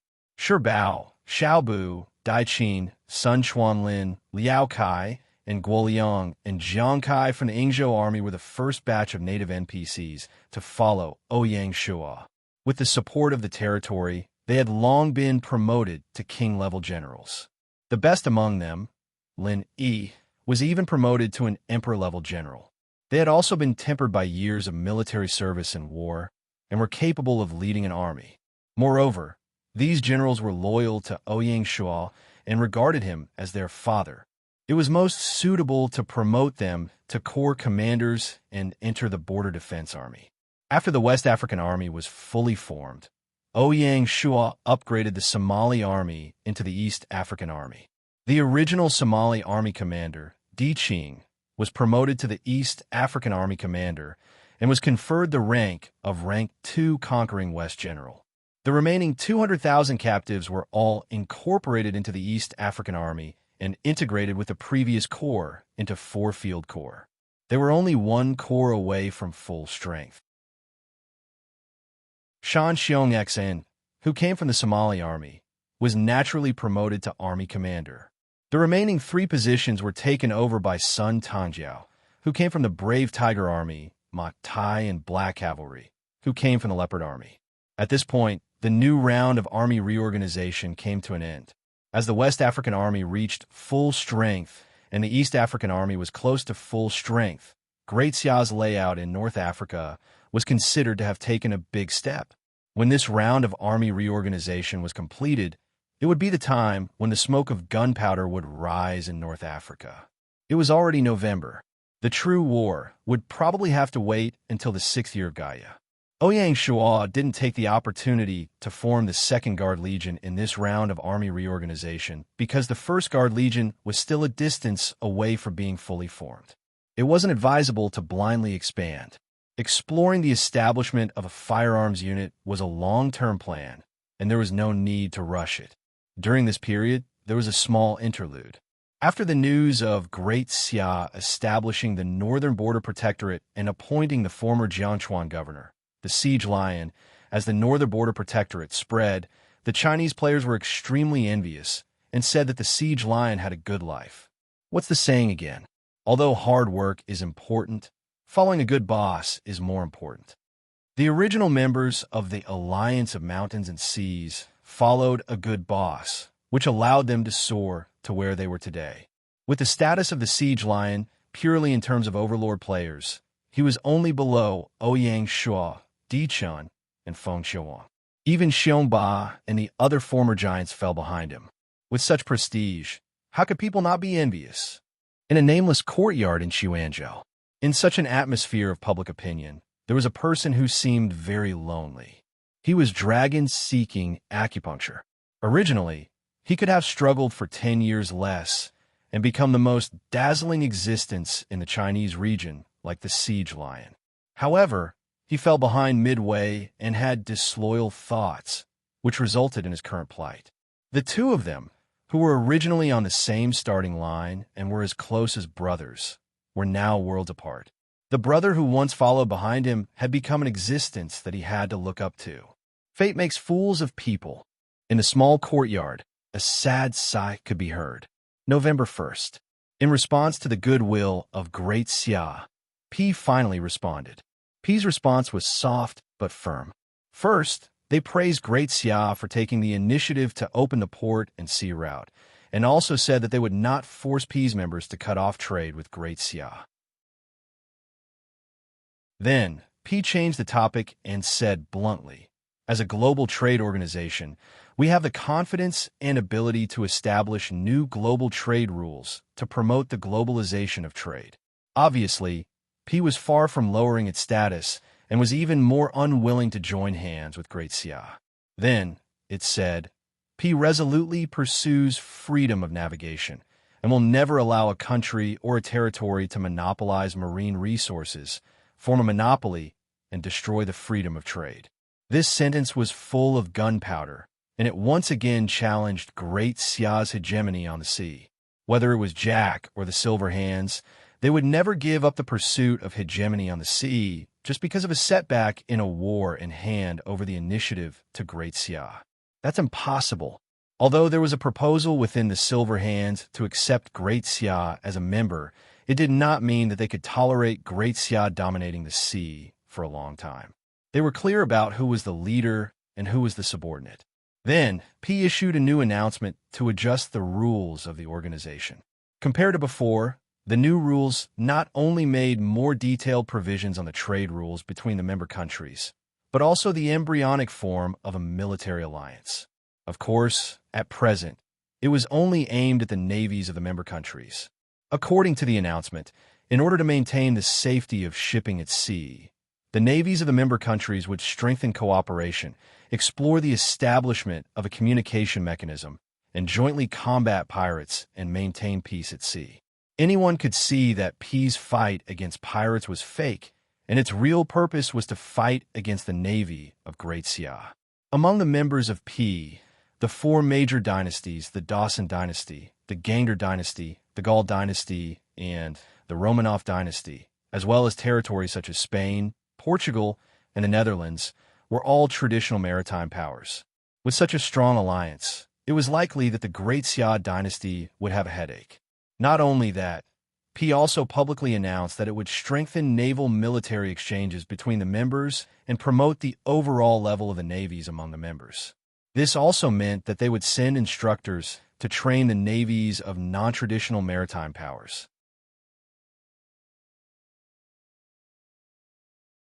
Chapter 1125. Shanghai City, Summer Palace. In the Imperial Study, Ouyang Shua had just finished communicating with Jiang Shang about the new adjustment plan for the civil officials. With the establishment of the vast gold province and the promotion of Hua Guang and Han Qi, the two governors, to the governor-general, the vacated governor position naturally had to be filled. The arrangement of personnel often affected the whole situation. The adjustment list drawn up by the cabinet basically met Ouyang Shua's requirements and had just been approved. In Ouyang Shua's eyes, it didn't mean that historical talents were better than the indigenous NPCs cultivated by Great Xia. There were some stubborn and inflexible people. No matter how famous they were, Ouyang Shua wouldn't put them in such a key position like the governor. Instead, he would assign them to idle positions. Talent is more important than fame. Talent is everything. The talent here didn't refer to scholarly talent, but ability. After talking about business, Ouyang Shua took a sip of the freshly brewed white tea and said with a smile, "As you expected, the Silver Hand is still as arrogant as ever. They don't intend to stop at all." Ouyang Shua wasn't an idiot. How could he possibly hope that his words would make the Dawson dynasty obediently listen to him? Not to mention the Silver Hand, Di Chun and the others have been fighting with Great Xia for 4 to 5 years. Until now, they were still full of fighting spirit and thinking of how to turn the tables. Ouyang Shua had long experienced the tenacity of aristocratic families. As the game was about to reach the halfway point and Great Xia was about to enter the second half, Ouyang Shua's opponent had changed from the Yin Huang alliance to the stronger, more advantageous, and more difficult Silver Hand. Let's fight. Victory comes from fighting. Ouyang Shua was already used to it. Jiang Shang, who was opposite him, took over the conversation and said with a smile, "It's normal for the other party to not stop. As long as they don't single-mindedly target us, it could be considered a kind of victory. Jiangshang obviously had a deeper understanding of the philosophy of struggle. But this way, the days of the Atlantic Fleet won't be easy. Ouyang Shual was a little worried. The Pacific Ocean and the Indian Ocean, which had just stabilized, didn't seem to be in any danger for the time being. However, the Atlantic Fleet, which had always been in a whirlpool, was suddenly in a difficult situation. In the Atlantic Ocean, the strongest fleets of the Empire were all in this region. Once they joined forces, the Atlantic Ocean Fleet would have very little room to maneuver. In addition, the Atlantic Fleet only had 2 naval bases in Morocco and Gibraltar that were very close to each other. The difficulty in resupplying further restricted the fleet's movement in a wider area. The Imperial Court has to send reinforcements to the Atlantic Fleet. Ouyang Shual made up his mind and looked at Jiangshang. The Cabinet Coordination and Finance Department squeeze out 7 million gold coins to equip the Atlantic Fleet with a submarine fleet. Although the Xia Kingdom had mastered the technology to manufacture magic-powered submarines, it was still impossible for them to build such high-tech ships on their own with their current industrial standards. They could only purchase them from Lemuria. All right, although the Imperial Court supported the construction of Maldives County, Hawaii County, and Liaojin Province, and the finances were a little tight, Jiangshang still readily agreed. When it came to the strategy of the dynasty, the financial department had to grit its teeth. On the second day of the 11th month, Ouyang Shual specially went to the Imperial Guards camp to visit the victorious officers and soldiers. The Imperial Guards lived up to the title of Dynasty's Sword. Every time there was a major battle in the Imperial Court, the Imperial Guards would always be at the forefront. Recently, they had participated in the Annan War, the Goryeo War, and the Gold Extermination War. Ouyang Shual was not disappointed every time. A week ago, after replenishing their losses, the Imperial Guards had already withdrawn from Liaojin Province and returned to Shanghai City to rest and reorganize. Ouyang Shual specially issued a decree to allow the officers and soldiers a 5-day holiday to go home to visit their families. This was an honor that was rarely seen. The family members of the Imperial Guards had also been arranged to live in Shanghai City by the Bureau of Military Affairs. They had become a group of people living at the foot of the emperor, eating royal rations, and living a very comfortable life. It was precisely because of this that the Imperial Guards were unconditionally loyal to the dynasty and Ouyang Shual. In Ouyang Shual's words, the Imperial Guards are the soldiers of the Xia Kingdom. Yesterday, the officers and soldiers had ended their holiday and returned to the camp to resume their daily training. Ouyang Shual's visit was both to express his condolences and to mobilize the troops. This was because before the 6th year of Gaia, the Imperial Court still had a tough battle to fight, and that was the Luzon War. This was a tough bone that was even tougher than Annan. Not only did Lu Bu have 800,000 Imperial Guards, it could be foreseen that if the Xia Kingdom attacked Luzon, the Kingdom of Java would not just stand by and watch, but would definitely intervene. Both of them were members of the alliance, and it just so happened that they were responding to the request of the Maritime Joint Escort. It could even be said that the Australian region, which was trembling with fear, might be involved. Therefore, the Luzon War was not a simple battle between the two sides, but a chaotic battle. The Dragon Stallion army alone was naturally unable to handle it. The Imperial Guards, who had just rested for 2 days, would soon embark on a new journey. After leaving the Imperial Guard camp, Ouyang Shual went to see another person. It had been some time since Nimitz, the former commander of the Dawson Dynasty's Freedom Fleet, had been escorted to the capital, and Ouyang Shual had not had the time to meet this legendary figure alone. Nimitz was extremely arrogant. According to the report of the military minister, Du Ruhui, who was responsible for persuading him to surrender, Nimitz was extremely uncooperative and was completely unwilling to hold a post in the Xia Kingdom's army. He even threatened to go on a hunger strike. This was all the more reason for Ouyang Shual to meet him. There was no reason to say that they had painstakingly captured an outstanding admiral, and that he would just be a decoration. The meeting place was the detention room of the Privy Council. because Nimitz was very special and Ouyang Shua had specially instructed him to, even though he was detained, his living conditions were excellent. He did not have to worry about food and clothing, and he could even move freely in the courtyard. When Ouyang Shua arrived, Nimitz was sitting in the courtyard, leisurely basking in the sun while reading a thread-bound book with great interest. With the help of Gaia's automatic translation system, Nimitz had no trouble reading Chinese books. The guard in charge of guarding Nimitz was about to bow when he saw Ouyang Shua, but he was stopped by Ouyang Shua. He quietly approached Nimitz and took a closer look. Nimitz was reading Sun Tzu's Art of War. "General, do you think that Sun Tzu's Art of War can be used in naval warfare?" Ouyang Shua asked. "Who?" Nimitz was alerted and raised his head. "Impudent! Why aren't you bowing after seeing the king?" Su Chu shouted. Nimitz was even more astonished. He stood up and subconsciously took a step back. He looked at Ouyang Shua in bewilderment before reluctantly bowing. Ouyang Shua laughed. "General, you haven't answered my question." Nimitz came back to his senses and avoided answering. "I will not hold a post in the Great Xia army." "I don't think so." Since Ouyang Shua was here, he naturally had the confidence to convince Nimitz.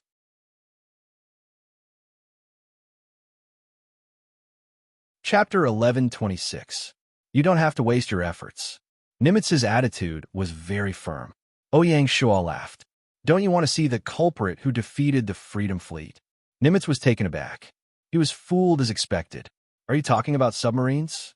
"To be precise, magic-powered submarines. There is no other." As mentioned before, Nimitz was a submarine expert before he became an admiral. Nimitz couldn't help but be curious about magic-powered submarines. "I won't force you if you don't want to serve in the Xi'an Navy. In addition to the active fleet, Xia also has a naval academy. If you agree to be the chief instructor of the Naval Academy, I will allow you to participate in the construction of magic-powered submarines and even the modification work. How about it?" Ouyang Shua proposed the terms. In history, Nimitz had served as an instructor in many schools. If he entered the Naval Academy, he would definitely have a place to use his skills. It would also be a blessing for the Xi'an Navy. Nimitz was indeed tempted. There was no exchange of prisoners of war or release of prisoners of war in the game world. Once captured, they would either be secretly executed or kept in custody until the end of the game. Either way, it was not what Nimitz wanted. It wasn't easy for him to be reborn in the game world. How could Nimitz be willing to be mediocre? "Okay, I promise you." Nimitz was a very decisive person. He didn't have the subtlety of the Easterners and spoke straightforwardly.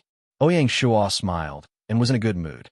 November 4th, Xia Palace, Martial Heroic Hall. Ouyang Shua gathered all the ministers and held a military conference to discuss the specific deployment for the Battle of Luzon.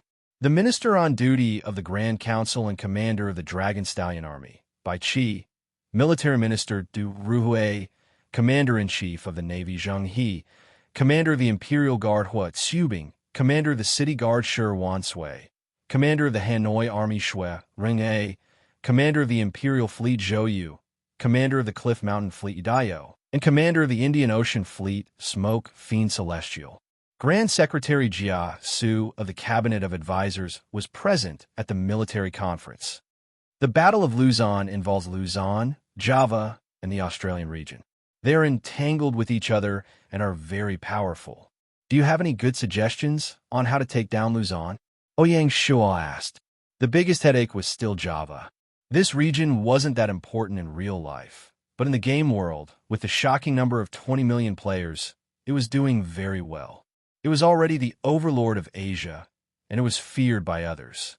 Liu Song himself was not weak, and with the two added together, the situation became even more difficult. Had it not been for Ouyang Shua using the gap after the Kingdom War as a cover to occupy a city in Luzon City and establish the teleportation array in advance to obtain a forward operating base, the battle at Luzon City would have been impossible. Even so, this battle could not be dragged on any longer. With the rise of Facebook, there was bound to be a global reshuffle. Under such a changing backdrop, Great Xia could temporarily give in to Europe, America, and the African continent. But in the Asian battlefield, not only could Great Xia not retreat, but they had to speed up the pace of annexation. We have to take control of the ASEAN region before P becomes powerful. This was Great Xia's strategy.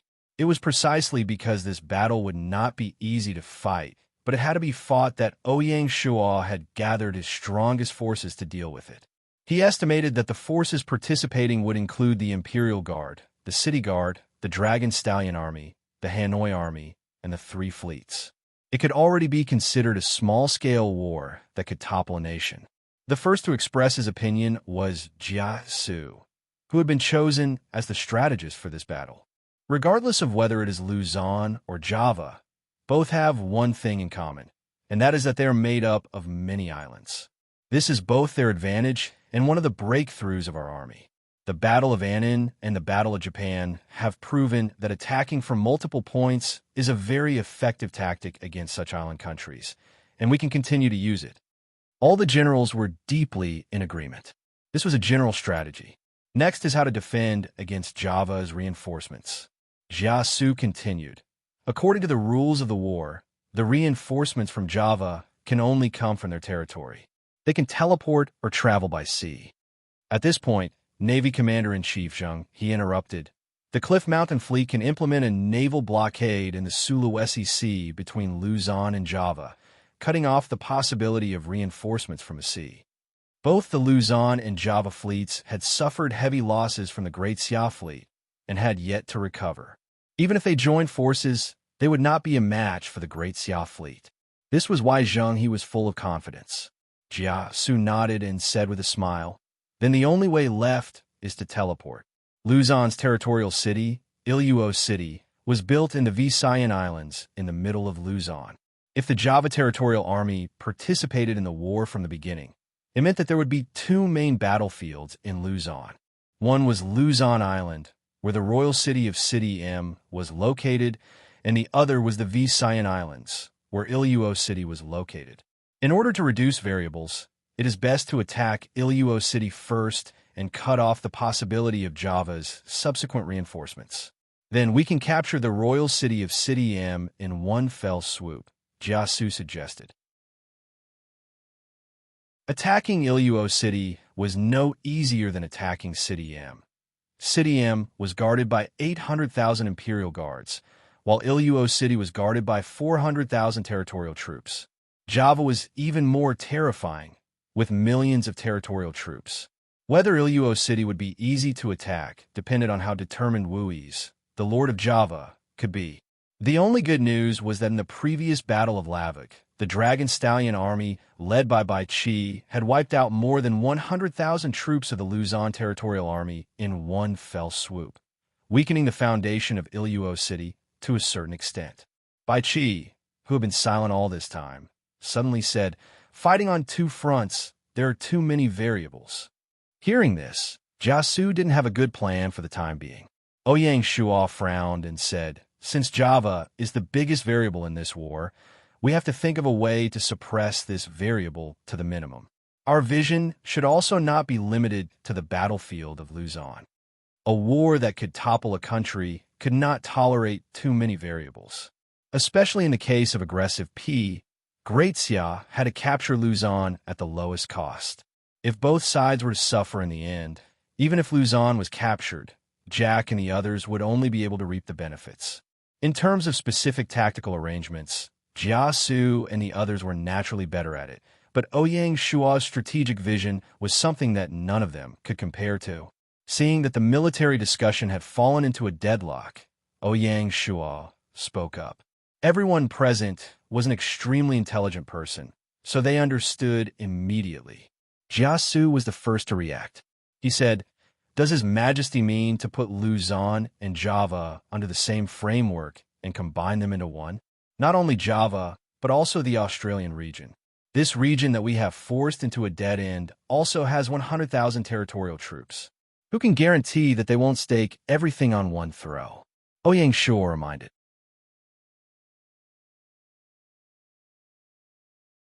Chapter 11:27. Luzon, Java, and the Australian region, a trinity. Following this train of thought, the group of people gathered together and brainstormed. They discussed all the way until evening before they finally came up with a general framework and decided on the general strategy for this battle. After that, it was up to the Grand Council to refine the battle plan and the frontline generals to improvise. The orange-red sunset shone on the magnificent Xia Palace. Through the Vermilion Gate, it cast a touch of red in the main hall. Ouyang Shuo stretched lazily as he faced the sunset.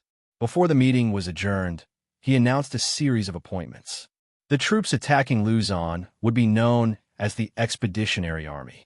Bai Qi, the commander of the Dragon Stallion Army, was appointed as the commander of the Expeditionary Army.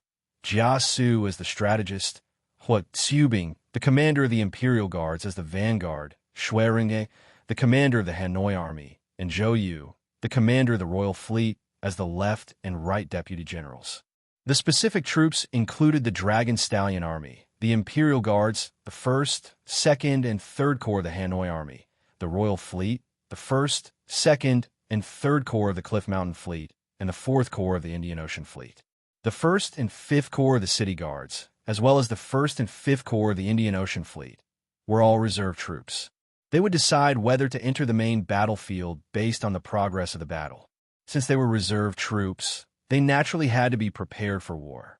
At this point, the early planning for the Battle of Luzon had come to an end, and only the flames of war were left. November 7th, Auckland Region. Previously, after Siam submitted to Great Xia, New Zealand's previously independent capital, Wellington, also submitted to Great Xia. This meant that all of New Zealand was now part of Great Xia's territory.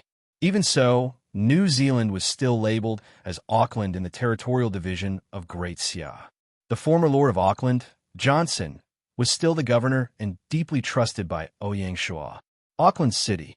That night, under the cover of darkness, Hua Tsubing led 350,000 Imperial Guards and teleported over. Auckland's governor, Johnson, had long received a secret order from the Imperial Court. With the help of the Auckland Corps, he had already implemented a curfew in the city to prevent any prying eyes and ensure that the Imperial Guard's whereabouts were not discovered. Since Australia was one of the targets of this battle, how could the nearby New Zealand stay out of it? Of course, if outsiders saw the Great Xia's Imperial Guards here, they would definitely be shocked. That was because just this morning, the Honlu Temple's external announcement department had voluntarily revealed the dynasty's battle plan against Luzon. The Imperial Guards were included in the announced list of participating troops. Who would have thought that the trump card of the Great Xia would actually appear in Auckland, which was thousands of kilometers away from Luzon? How could they not be shocked? Soon, the answer would be revealed. Early the next morning, at the first glimmer of dawn, the 1st and 4th Corps of the Imperial Guards, under the escort of the 4th Formation of the Indian Ocean Fleet stationed here, advanced towards the Australian region next door. In the end, Great Xia actually wanted to conquer Australia first. Perhaps, braving the sea breeze and breaking through the fog, the fleet braved the wind and waves all the way, preparing to fire the first shot in the Battle of Luzon. At 2 o'clock in the afternoon, the fleet arrived at Sydney Harbor. The Australian region had no industrial base and lacked high-level craftsmen. Other than the merchant ships purchased from the outside, there were probably only a few small fishing boats left. There was no Navy fleet at all. It was not until the Indian Ocean Fleet arrived at the Sydney Harbor that the Sydney Garrison Force noticed. Sydney City was a new city in the territory. It was connected to the main city of the territory, Melbourne, and the royal city, Canberra. Sydney was in the north, Melbourne was in the south, and Canberra was in the middle. It was obvious that the Imperial Guards had chosen to disembark here after careful planning.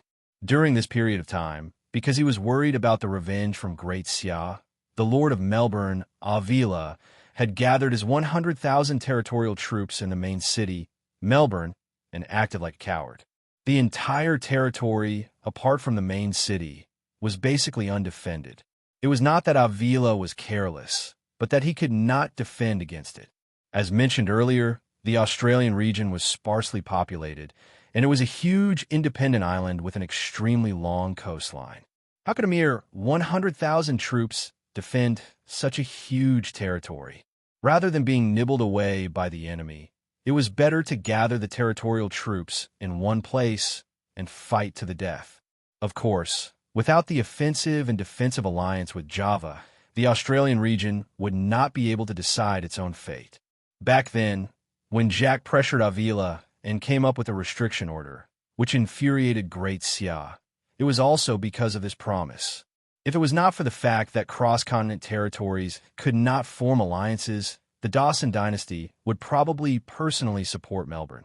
Therefore, when the 1st and 4th Corps of the Imperial Guards successfully landed on the beach under the cover of the fleet's cannons, they were faced with a city that was basically undefended.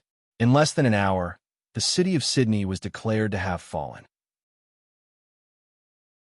When the system announcement of the triggering of a national war rang in the ears of every Australian player, the heart of the Lord of Melbourne, Avila, skipped a beat, and his face instantly turned pale. Avila's subconscious reaction was to immediately seek help from the Lord of Java, Ways. Java, Padang City. Ways immediately frowned when he received Avila's letter for help. Just now, the Lord of Luzon, Martin, also sent a letter for help, saying that the Great Xia army had launched an all-out attack on Luzon. On the same day, the 3 Field Corps of the Great Xia army had already successfully landed on the northernmost MLL island of Luzon under the cover of the 1st and 2nd formations of the Cliff Mountain Fleet. They had officially declared war on the Luzon territory. That's strange. Ways could not figure out the situation. Was Great Xia attacking 2 places at the same time, or was it a fake attack on Australia to deliberately delay the progress of their reinforcements? Without figuring this out, Ways did not dare to rashly send troops. Although Padang City had a 1 million-strong territorial army, this army was the foundation of their foothold in the Asian continent and their biggest reliance. Once the territorial army suffered too much damage, Padang City would fall into a weakened state. Based on the nature of Great Xia, they would not let go of the opportunity to take a bite out of Java. If that happened, the losses would outweigh the gains. Therefore, Ways had to be cautious. He decided to wait for the time being and wait for more detailed information from Australia. At the very least, he had to figure out which Great Xia army was attacking Australia and how many people were there. After receiving Ways' inquiry, Avila was extremely ashamed. It was obvious that he was completely frightened by Great Xia. As soon as he heard the system announcement, he panicked and asked for help. He even forgot to inquire about the enemy's situation and became a laughingstock. Fortunately, Sydney City was considered one of the key cities that Avila managed. Although it had fallen, there were still spies and hidden posts that were left behind. Very quickly, he found out about the enemy's situation. When he heard that the invaders were 2 corps of the Great Xia Imperial Guards, Avila's heart trembled. Great Xia obviously did not send the Imperial Guards to scare Australia. Instead, they are serious. This is only the vanguard force. Please send reinforcements quickly, Avila wrote in his reply to Ways.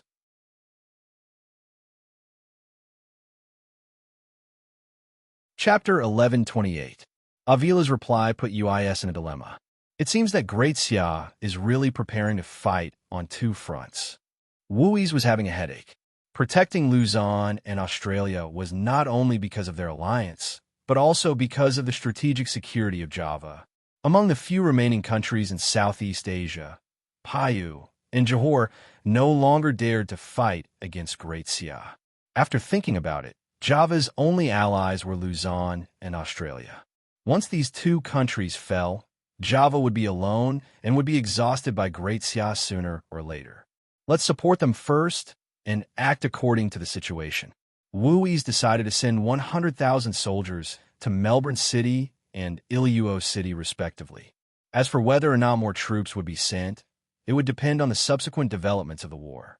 Both armies would be sent via teleportation. The sea around Java had been firmly blocked by the Great Xia fleet. Wui's didn't dare to travel by sea. If he was intercepted by the Great Xia fleet at sea, it would be a great injustice. The arrival of 100,000 reinforcements from Padang City allowed Avila to temporarily heave a sigh of relief. According to the frontline intelligence, Great Xia had only sent out 2 field legions of the Imperial Guards, totaling 140,000 soldiers.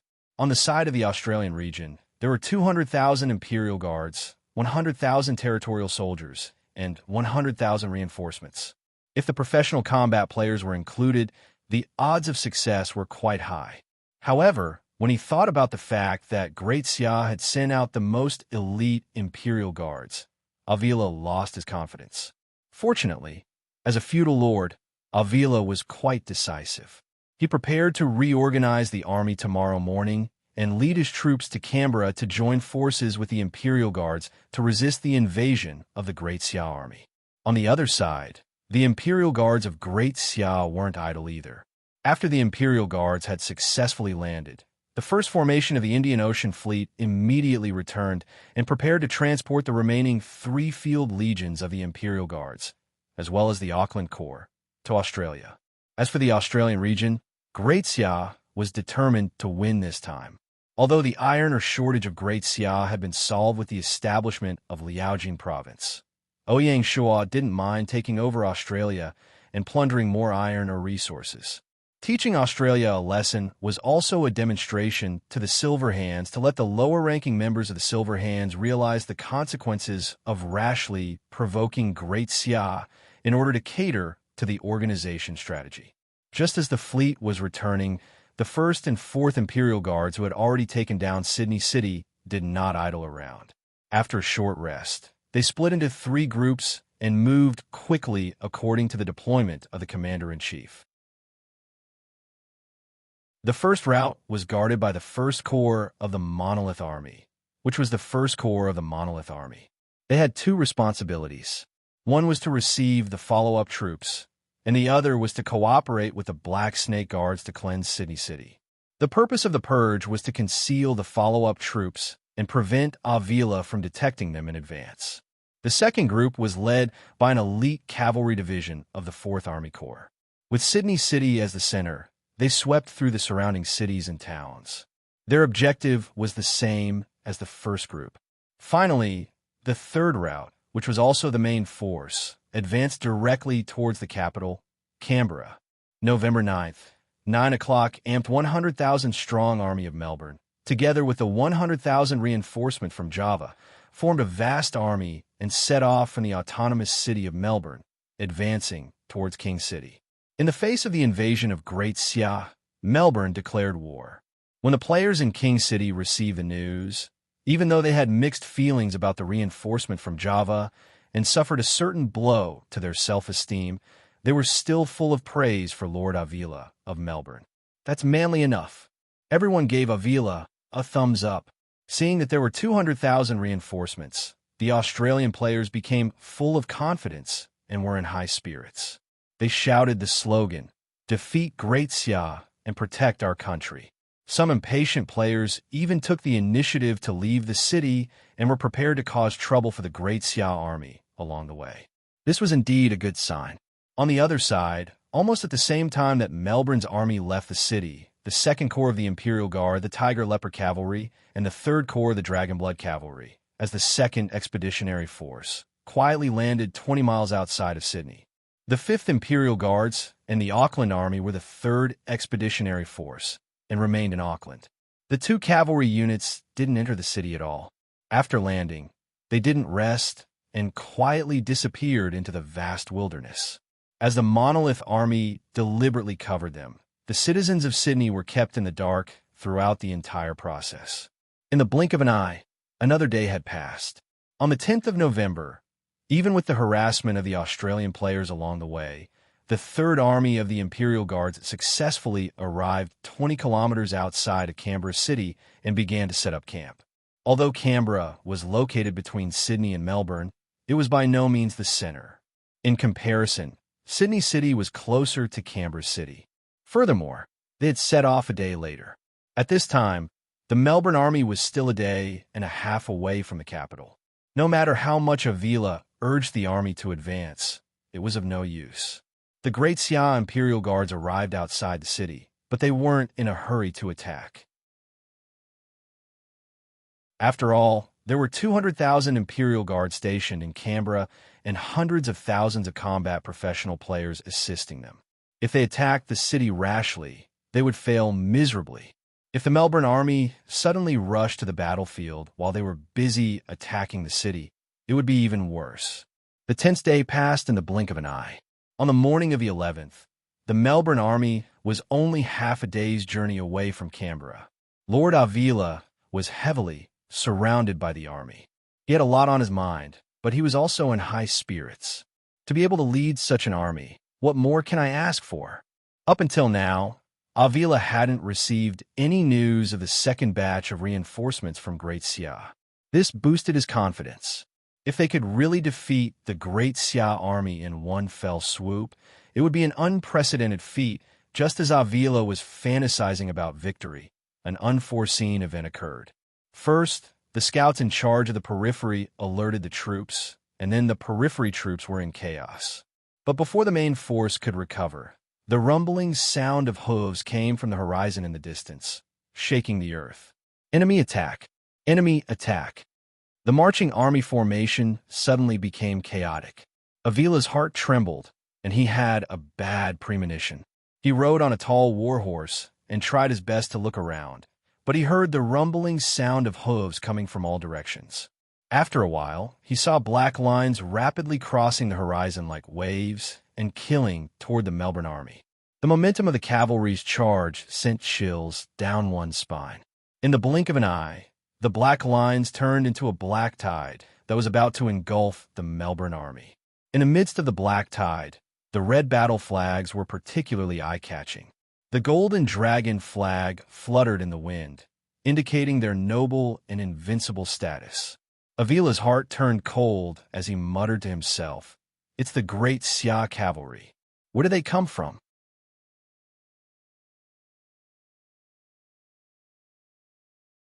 Chapter 1129. The ones who ambushed the Melbourne army were the Tiger Leopard Cavalry and the Dragonblood Cavalry. After the two cavalry legions landed on the outskirts of Sydney, they took a detour through the wilderness and bypassed the capital city of Canberra at the speed of the wind. Finally, before the Melbourne army reached the capital, they dealt a fatal blow. The Great Xia elite cavalry's tactic this time around was still the traditional long-distance raid, and there wasn't anything eye-catching about it. However, it was this tactic that always worked. It was no coincidence that the long-distance assault tactic of the Imperial Guards worked every time. Firstly, the Imperial Guards had been trained by Hua Xiubing, who was an expert in cavalry warfare. They had long been implanted with the genes of long-distance assault. They had a set of effective methods on how to scout, cover, march, and even search for water. This was how the Imperial Guards were known to appear and disappear mysteriously. Secondly, the strong territorial nature of the Great Xia dynasty gave the cavalry extraordinary endurance and speed. They became the most elite cavalry in the world and became the capital of the Great Xia dynasty. The combination of these two factors created the legend of the Imperial Guards. Back to the battlefield. Faced with the joint assault of the Tiger Leopard Cavalry and the Dragonblood Cavalry, the Melbourne army was caught off guard and had no way to defend themselves. After a successful assault, the Imperial Guards also had a set of tactics on how to quickly expand the results of the battle. The Imperial Guards first used the nimbleness of the light cavalry to quickly wipe out the outer barrier. Next, the heavy cavalry entered the battlefield. With an unparalleled momentum, they brazenly charged into the core of the enemy army and destroyed the enemy formation. The rumbling heavy cavalry was like rows of bulldozers at full throttle, roaring and roaring in the enemy's formation. No matter how sturdy the shield formation was, it could not stop them at all.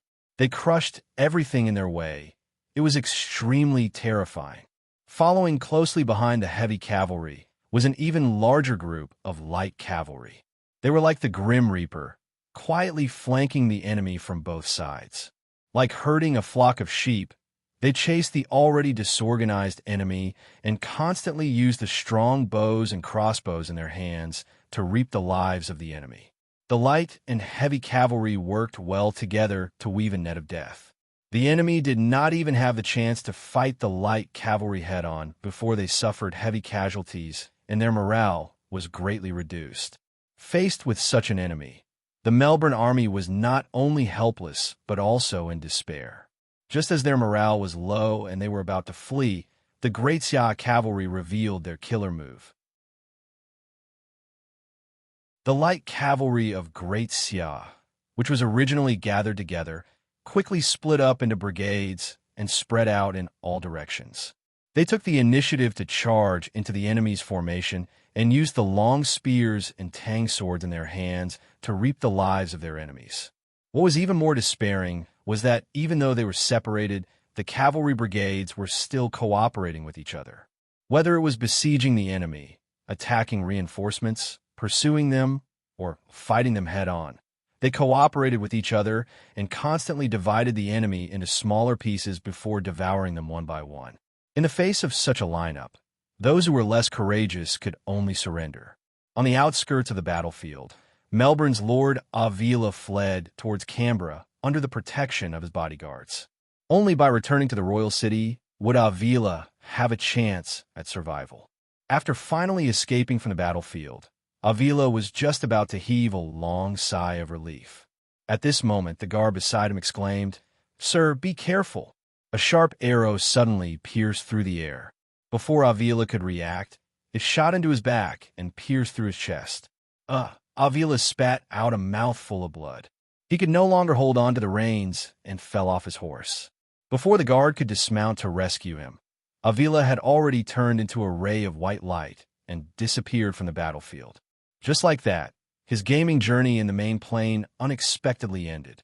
He had quietly fallen. No one knew if Avila had any regrets when he turned into a ray of light and disappeared. If Avila hadn't listened to Jack and rashly flashed the iron restriction order to Great Xia, Ouyang Shua's original intention was not to take down Australia. Avila could have lived a very carefree life. He wouldn't have died before achieving victory like he did now. Unfortunately, there is no medicine for regret in this world. There is a saying that went, "Sooner or later, you will have to pay for what you have done." In the midst of the chaos, the person who accurately shot Avila was the commander of the Dragonblood Cavalry, the god of war, Lu Bu. Seeing that his target had turned into a ray of light and disappeared, Lu Bu patted his warhorse and led his troops to attack. Following Avila's unexpected death, the Melbourne army lost their last bit of will to resist. Even the Java army, who had been ordered to come as reinforcements, no longer put up a futile struggle. The survivors simply chose to surrender, and the war gradually came to an end. It was close to noon, and the war was coming to an end. Apart from the 10,000 soldiers who were lucky enough to escape, the 200,000 soldiers of the Great Xia Imperial Guards had killed more than 60,000 people and captured nearly 130,000 people. It could be said to be a complete victory. At the end of the war, the Great Xia Imperial Guards weren't in a hurry to attack Melbourne. Instead, they escorted the prisoners of war and slowly rushed to the capital, Canberra. Presumably, at this time, Canberra had already received the news of the defeat at the front line. Not attacking Melbourne was a test of the courage of the Java Lord, UIS. Java had already lost 100,000 elites. If UIS dared to send reinforcements to Melbourne again, Great Xia wouldn't mind using Australia as the main battlefield to exchange blows with Java. Trinity. Great Xia held the initiative in the war. Their core purpose wasn't to attack and destroy any country, but to annihilate the effective forces of the three countries. Whoever dared to stand out would be attacked. As long as the territorial army was defeated, it wouldn't be a problem to deal with anyone in the future. Canberra City. In just one day, the players in the Australian region experienced the transition from heaven to hell.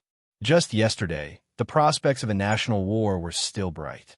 Everyone was in high spirits and was determined to expel the enemy and protect the country.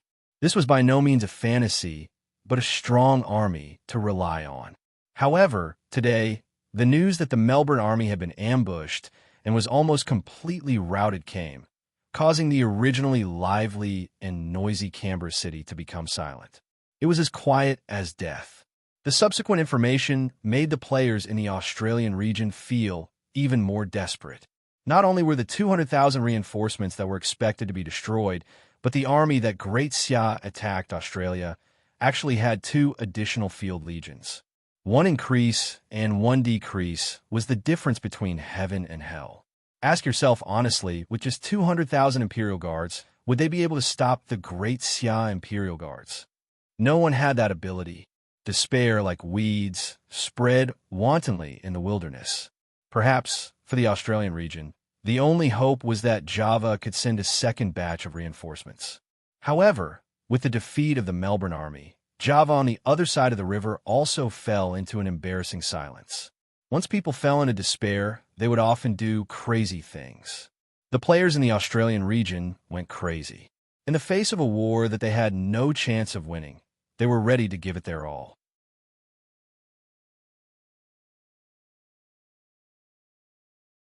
Chapter 1130. In Padang City, Java, Lord Wui's fell into a painful dilemma. In just 3 days, 1/10 of Padang's million troops were gone, which made his heart ache. The key was whether he should continue to provide support. Without Java's reinforcements, the Australian region would definitely not be able to hold on. Once Great Xia occupied the Australian region, they would be able to reach Java and pose a direct threat. Needless to say, Wui still had to answer to the organization. However, if they were to provide reinforcements, Wui's was more worried that they would be dragged into the quagmire of war and never be able to extricate themselves. He even had a terrifying conjecture. He was worried that Great Xia might have an ulterior motive for launching the war against Luzon. What if Great Xia had been plotting against Java from the beginning and attacking Australia, and Luzon was just bait for Great Xia to lure Java into taking the bait? Wui shuddered at the thought of this. This was definitely not his wild imagination. Java was strong because of its population and also because of its military strength. If Great Xia was really luring the tiger away from its mountain and choosing the battlefield in Australia and Luzon to quietly nibble away at the Padang army, it was indeed a very clever move. Wui's didn't dare to gamble. Don't blame me for being ruthless. I really can't do anything about it. Wui's made up his mind. In Canberra, Australia, without waiting for the second batch of reinforcements from Java, the Australian players were ready to stake everything on one throw. Someone suggested, when the enemy completes the encirclement of the capital, we will be dead. The only opportunity now is to take the initiative to attack and annihilate the enemy outside the city before the second batch of enemy troops reaches the capital. Will it work? Someone was worried. 200,000 Imperial Guards and more than 300,000 combat players were up against 110,000 Imperial Guards of Great Xia. 5-1, we can do it. Someone was full of confidence. At least purely from the comparison of data between the two sides, they had an absolute advantage. Even if they couldn't do it now, they had no way out. Let's fight then. Since they had decided to go all out, there shouldn't be a trace of hesitation. At noon on the 11th, almost as soon as the Melbourne army was destroyed, Canberra launched a counterattack. 200,000 Praetorian Guards and 300,000 combat players marched out of the city gate without hesitation. The vanguard was directed at the campsite of the Great Xia Imperial Guards. The ones guarding this place were the commander of the 1st Imperial Guard Legion, Hu, and the commander of the 4th Imperial Guard Legion, Eli. Both of them were top-notch generals. Ever since Hu, the Mountain Barbarian Army's commander, obtained the divine weapon, Heaven-Splitting Axe, dropped by Chi Yu, and obtained the Emperor Tier cultivation technique, Hell-Slaughtering Scripture, his strength had improved by leaps and bounds. Hu had only been practicing the Scripture of Purgatory for 3 years, and he had already broken through to the Imperial class, becoming the second native NPC in the Great Xia after the young General Lin Yi. What was even more terrifying was that Emperor General was not sure whose limit. Under Ouyang Shua's special care, Hu did not lack cultivation resources. Previously, when he obtained the 10,000-year-old stalactite, he even specially gave Hu a small bottle. Such imperial favor was truly enviable. Hu did not disappoint Ouyang Shua, advancing by leaps and bounds. Ouyang Shua was looking forward to the birth of a barbarian general who could stand shoulder to shoulder with Chi Yu in the Great Xia army after a few years. He would then become a different legend. Knowing that the enemy had turned out in full force, Sherhu and Eli did not have a trace of fear. It was not only because they were top-notch generals, but also because they had the world's top-notch trump card troops. Not to mention defeating the enemy, it would not be a problem for them to fight to a draw. As long as they maintained a balance of power, they would be victorious. Whether it was the Tiger Leopard Cavalry and Dragonblood Cavalry that were escorting the prisoners of war to the capital, or the 5th Imperial Guard Legion and the Auckland Regiment that were already ashore, whichever troops arrived on the battlefield would be the enemy's time. The enemy chose to take the initiative to attack, saving them the trouble of besieging the city. At around 4 in the afternoon, the vanguard of the Canberra army had already arrived outside the barracks. Before they arrived, the Great Xia army had already lined up in front of the gate and was quietly waiting for the enemy to arrive. Just from this point alone, Sherhu and Eli's military accomplishments could be seen. The barracks of the Imperial Guard Legion were only temporary. There were neither tall wooden walls to defend nor trenches to trap them. In the face of the menacing and already somewhat crazy enemy, if they were to defend the barracks, their hands and feet would naturally be tied. It would be better for them to take the initiative to leave the barracks and form a military formation on flat ground to maximize their strengths. The Monolith Army, led by Shur, who acted as the vanguard. They were like an indestructible stone wall that traversed across the wilderness. Eli led his mixed infantry and cavalry corps to support the left and right flanks. The two corps cooperated with each other to form a super military formation that could both attack and defend. Amidst the grassy wilderness, under the blue sky, 100,000 Imperial Guards of Great Xia, dressed in black armor and holding shining swords and spears, lined up neatly in front of them. They gave off a majestic aura that was as immovable as a mountain. The golden dragon flag that fluttered in the wind was their best symbol. In the face of such a lineup, the vanguard of the Canberra army was momentarily stunned and didn't dare to move forward. Some of them even subconsciously took a step back. By the time they came back to their senses, their faces were full of shame. As the saying went, hearing about someone isn't as good as meeting them in person. Before they came, they only heard about how powerful the Great Xia Imperial Guards were. In fact, they didn't have an intuitive concept, so they were full of courage. When they personally witnessed the elegance of the Great Xia Imperial Guards, they were horrified. What kind of existence was the so-called trump card? The Imperial Guards hadn't even moved, but they could already freeze the surrounding air and make the weeds wither. They intentionally restrained their murderous aura, but it was still overwhelming. In comparison, be it the Imperial Guards of the capital or the combat players, it was the first time that they had truly stepped onto the battlefield. Compared to the Great Xia Imperial Guards, they were like flowers in a greenhouse. It was no wonder that some people would subconsciously retreat. The atmosphere on the battlefield became extremely awkward. Before the side in the middle could do anything, the menacing side became timid and made a fool out of themselves. They were like a bunch of deflated balloons that wilted. A deathly silence filled every corner of the battlefield, making people feel embarrassed. The longer the confrontation went on, the greater the pressure that the Canberra army felt. The murderous aura of the Imperial Guards was like a substance that pressed down on them endlessly like the waves of the sea. Coupled with the fear in their hearts, the effect of this oppression was magnified. It had only been half an hour, but some people felt as though a century had passed, and their legs and feet were trembling. As mentioned before, once a person was forced into a desperate situation, they would either be completely crushed and trampled into the mud or become completely crazy. Some people would usher in a second bout of madness. Kill. Some combat players couldn't stand such a confrontation anymore. They roared and charged at the enemy with all their might. If I'm destined to die, let me go crazy one last time.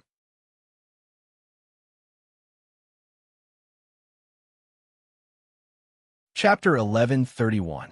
The Australian players could not withstand the oppressive atmosphere on the battlefield and chose to risk their lives. They roared and brandished all kinds of strange-looking weapons as they charged toward the enemy formation. Eli, who was on the opposite side, smiled when he saw this. In a group fight, There was a good saying, "The unreasonable are afraid of the reckless, and the reckless are afraid of the reckless." The Australian players were a group of crazy people who did not care about their lives. Eli was not worried at all. Instead, he was very happy. This was because this was a battlefield, not a messy fight between hooligans. On the battlefield, the most important thing was not madness but calmness.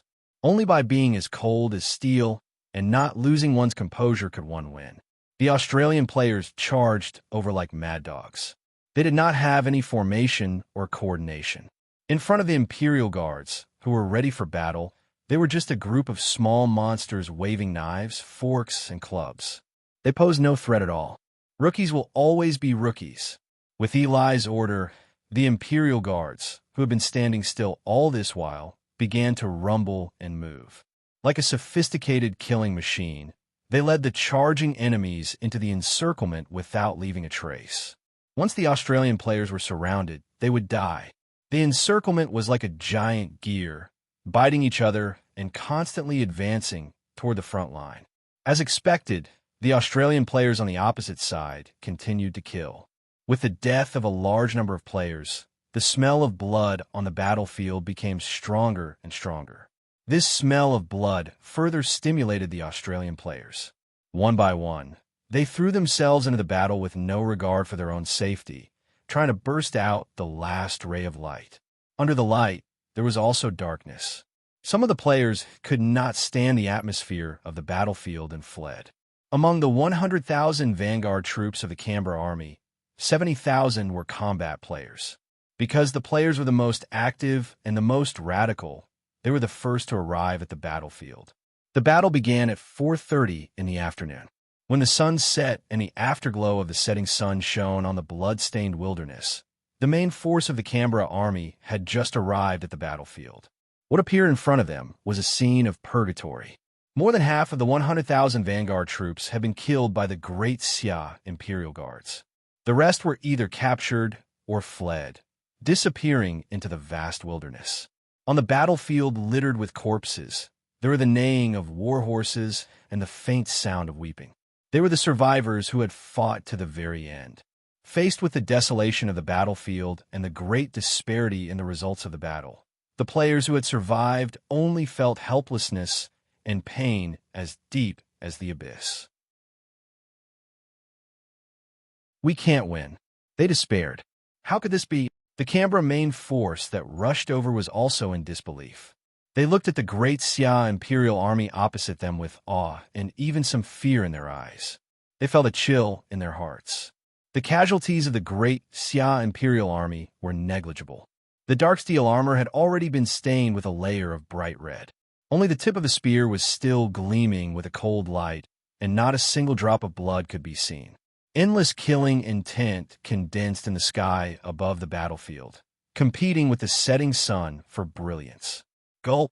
Someone subconsciously swallowed his saliva, trying to ease his nervousness. According to the original plan of the main force, the 100,000 vanguard troops were not to engage the enemy right now. Their mission was to set up camp and establish a stronghold not far from the enemy. Who would have thought that the vanguard troops would be so useless? Before the main forces arrived, they had already been routed. What should we do now? The general who led the troops looked at each other. Night was coming, but they had no place to hide in the wilderness.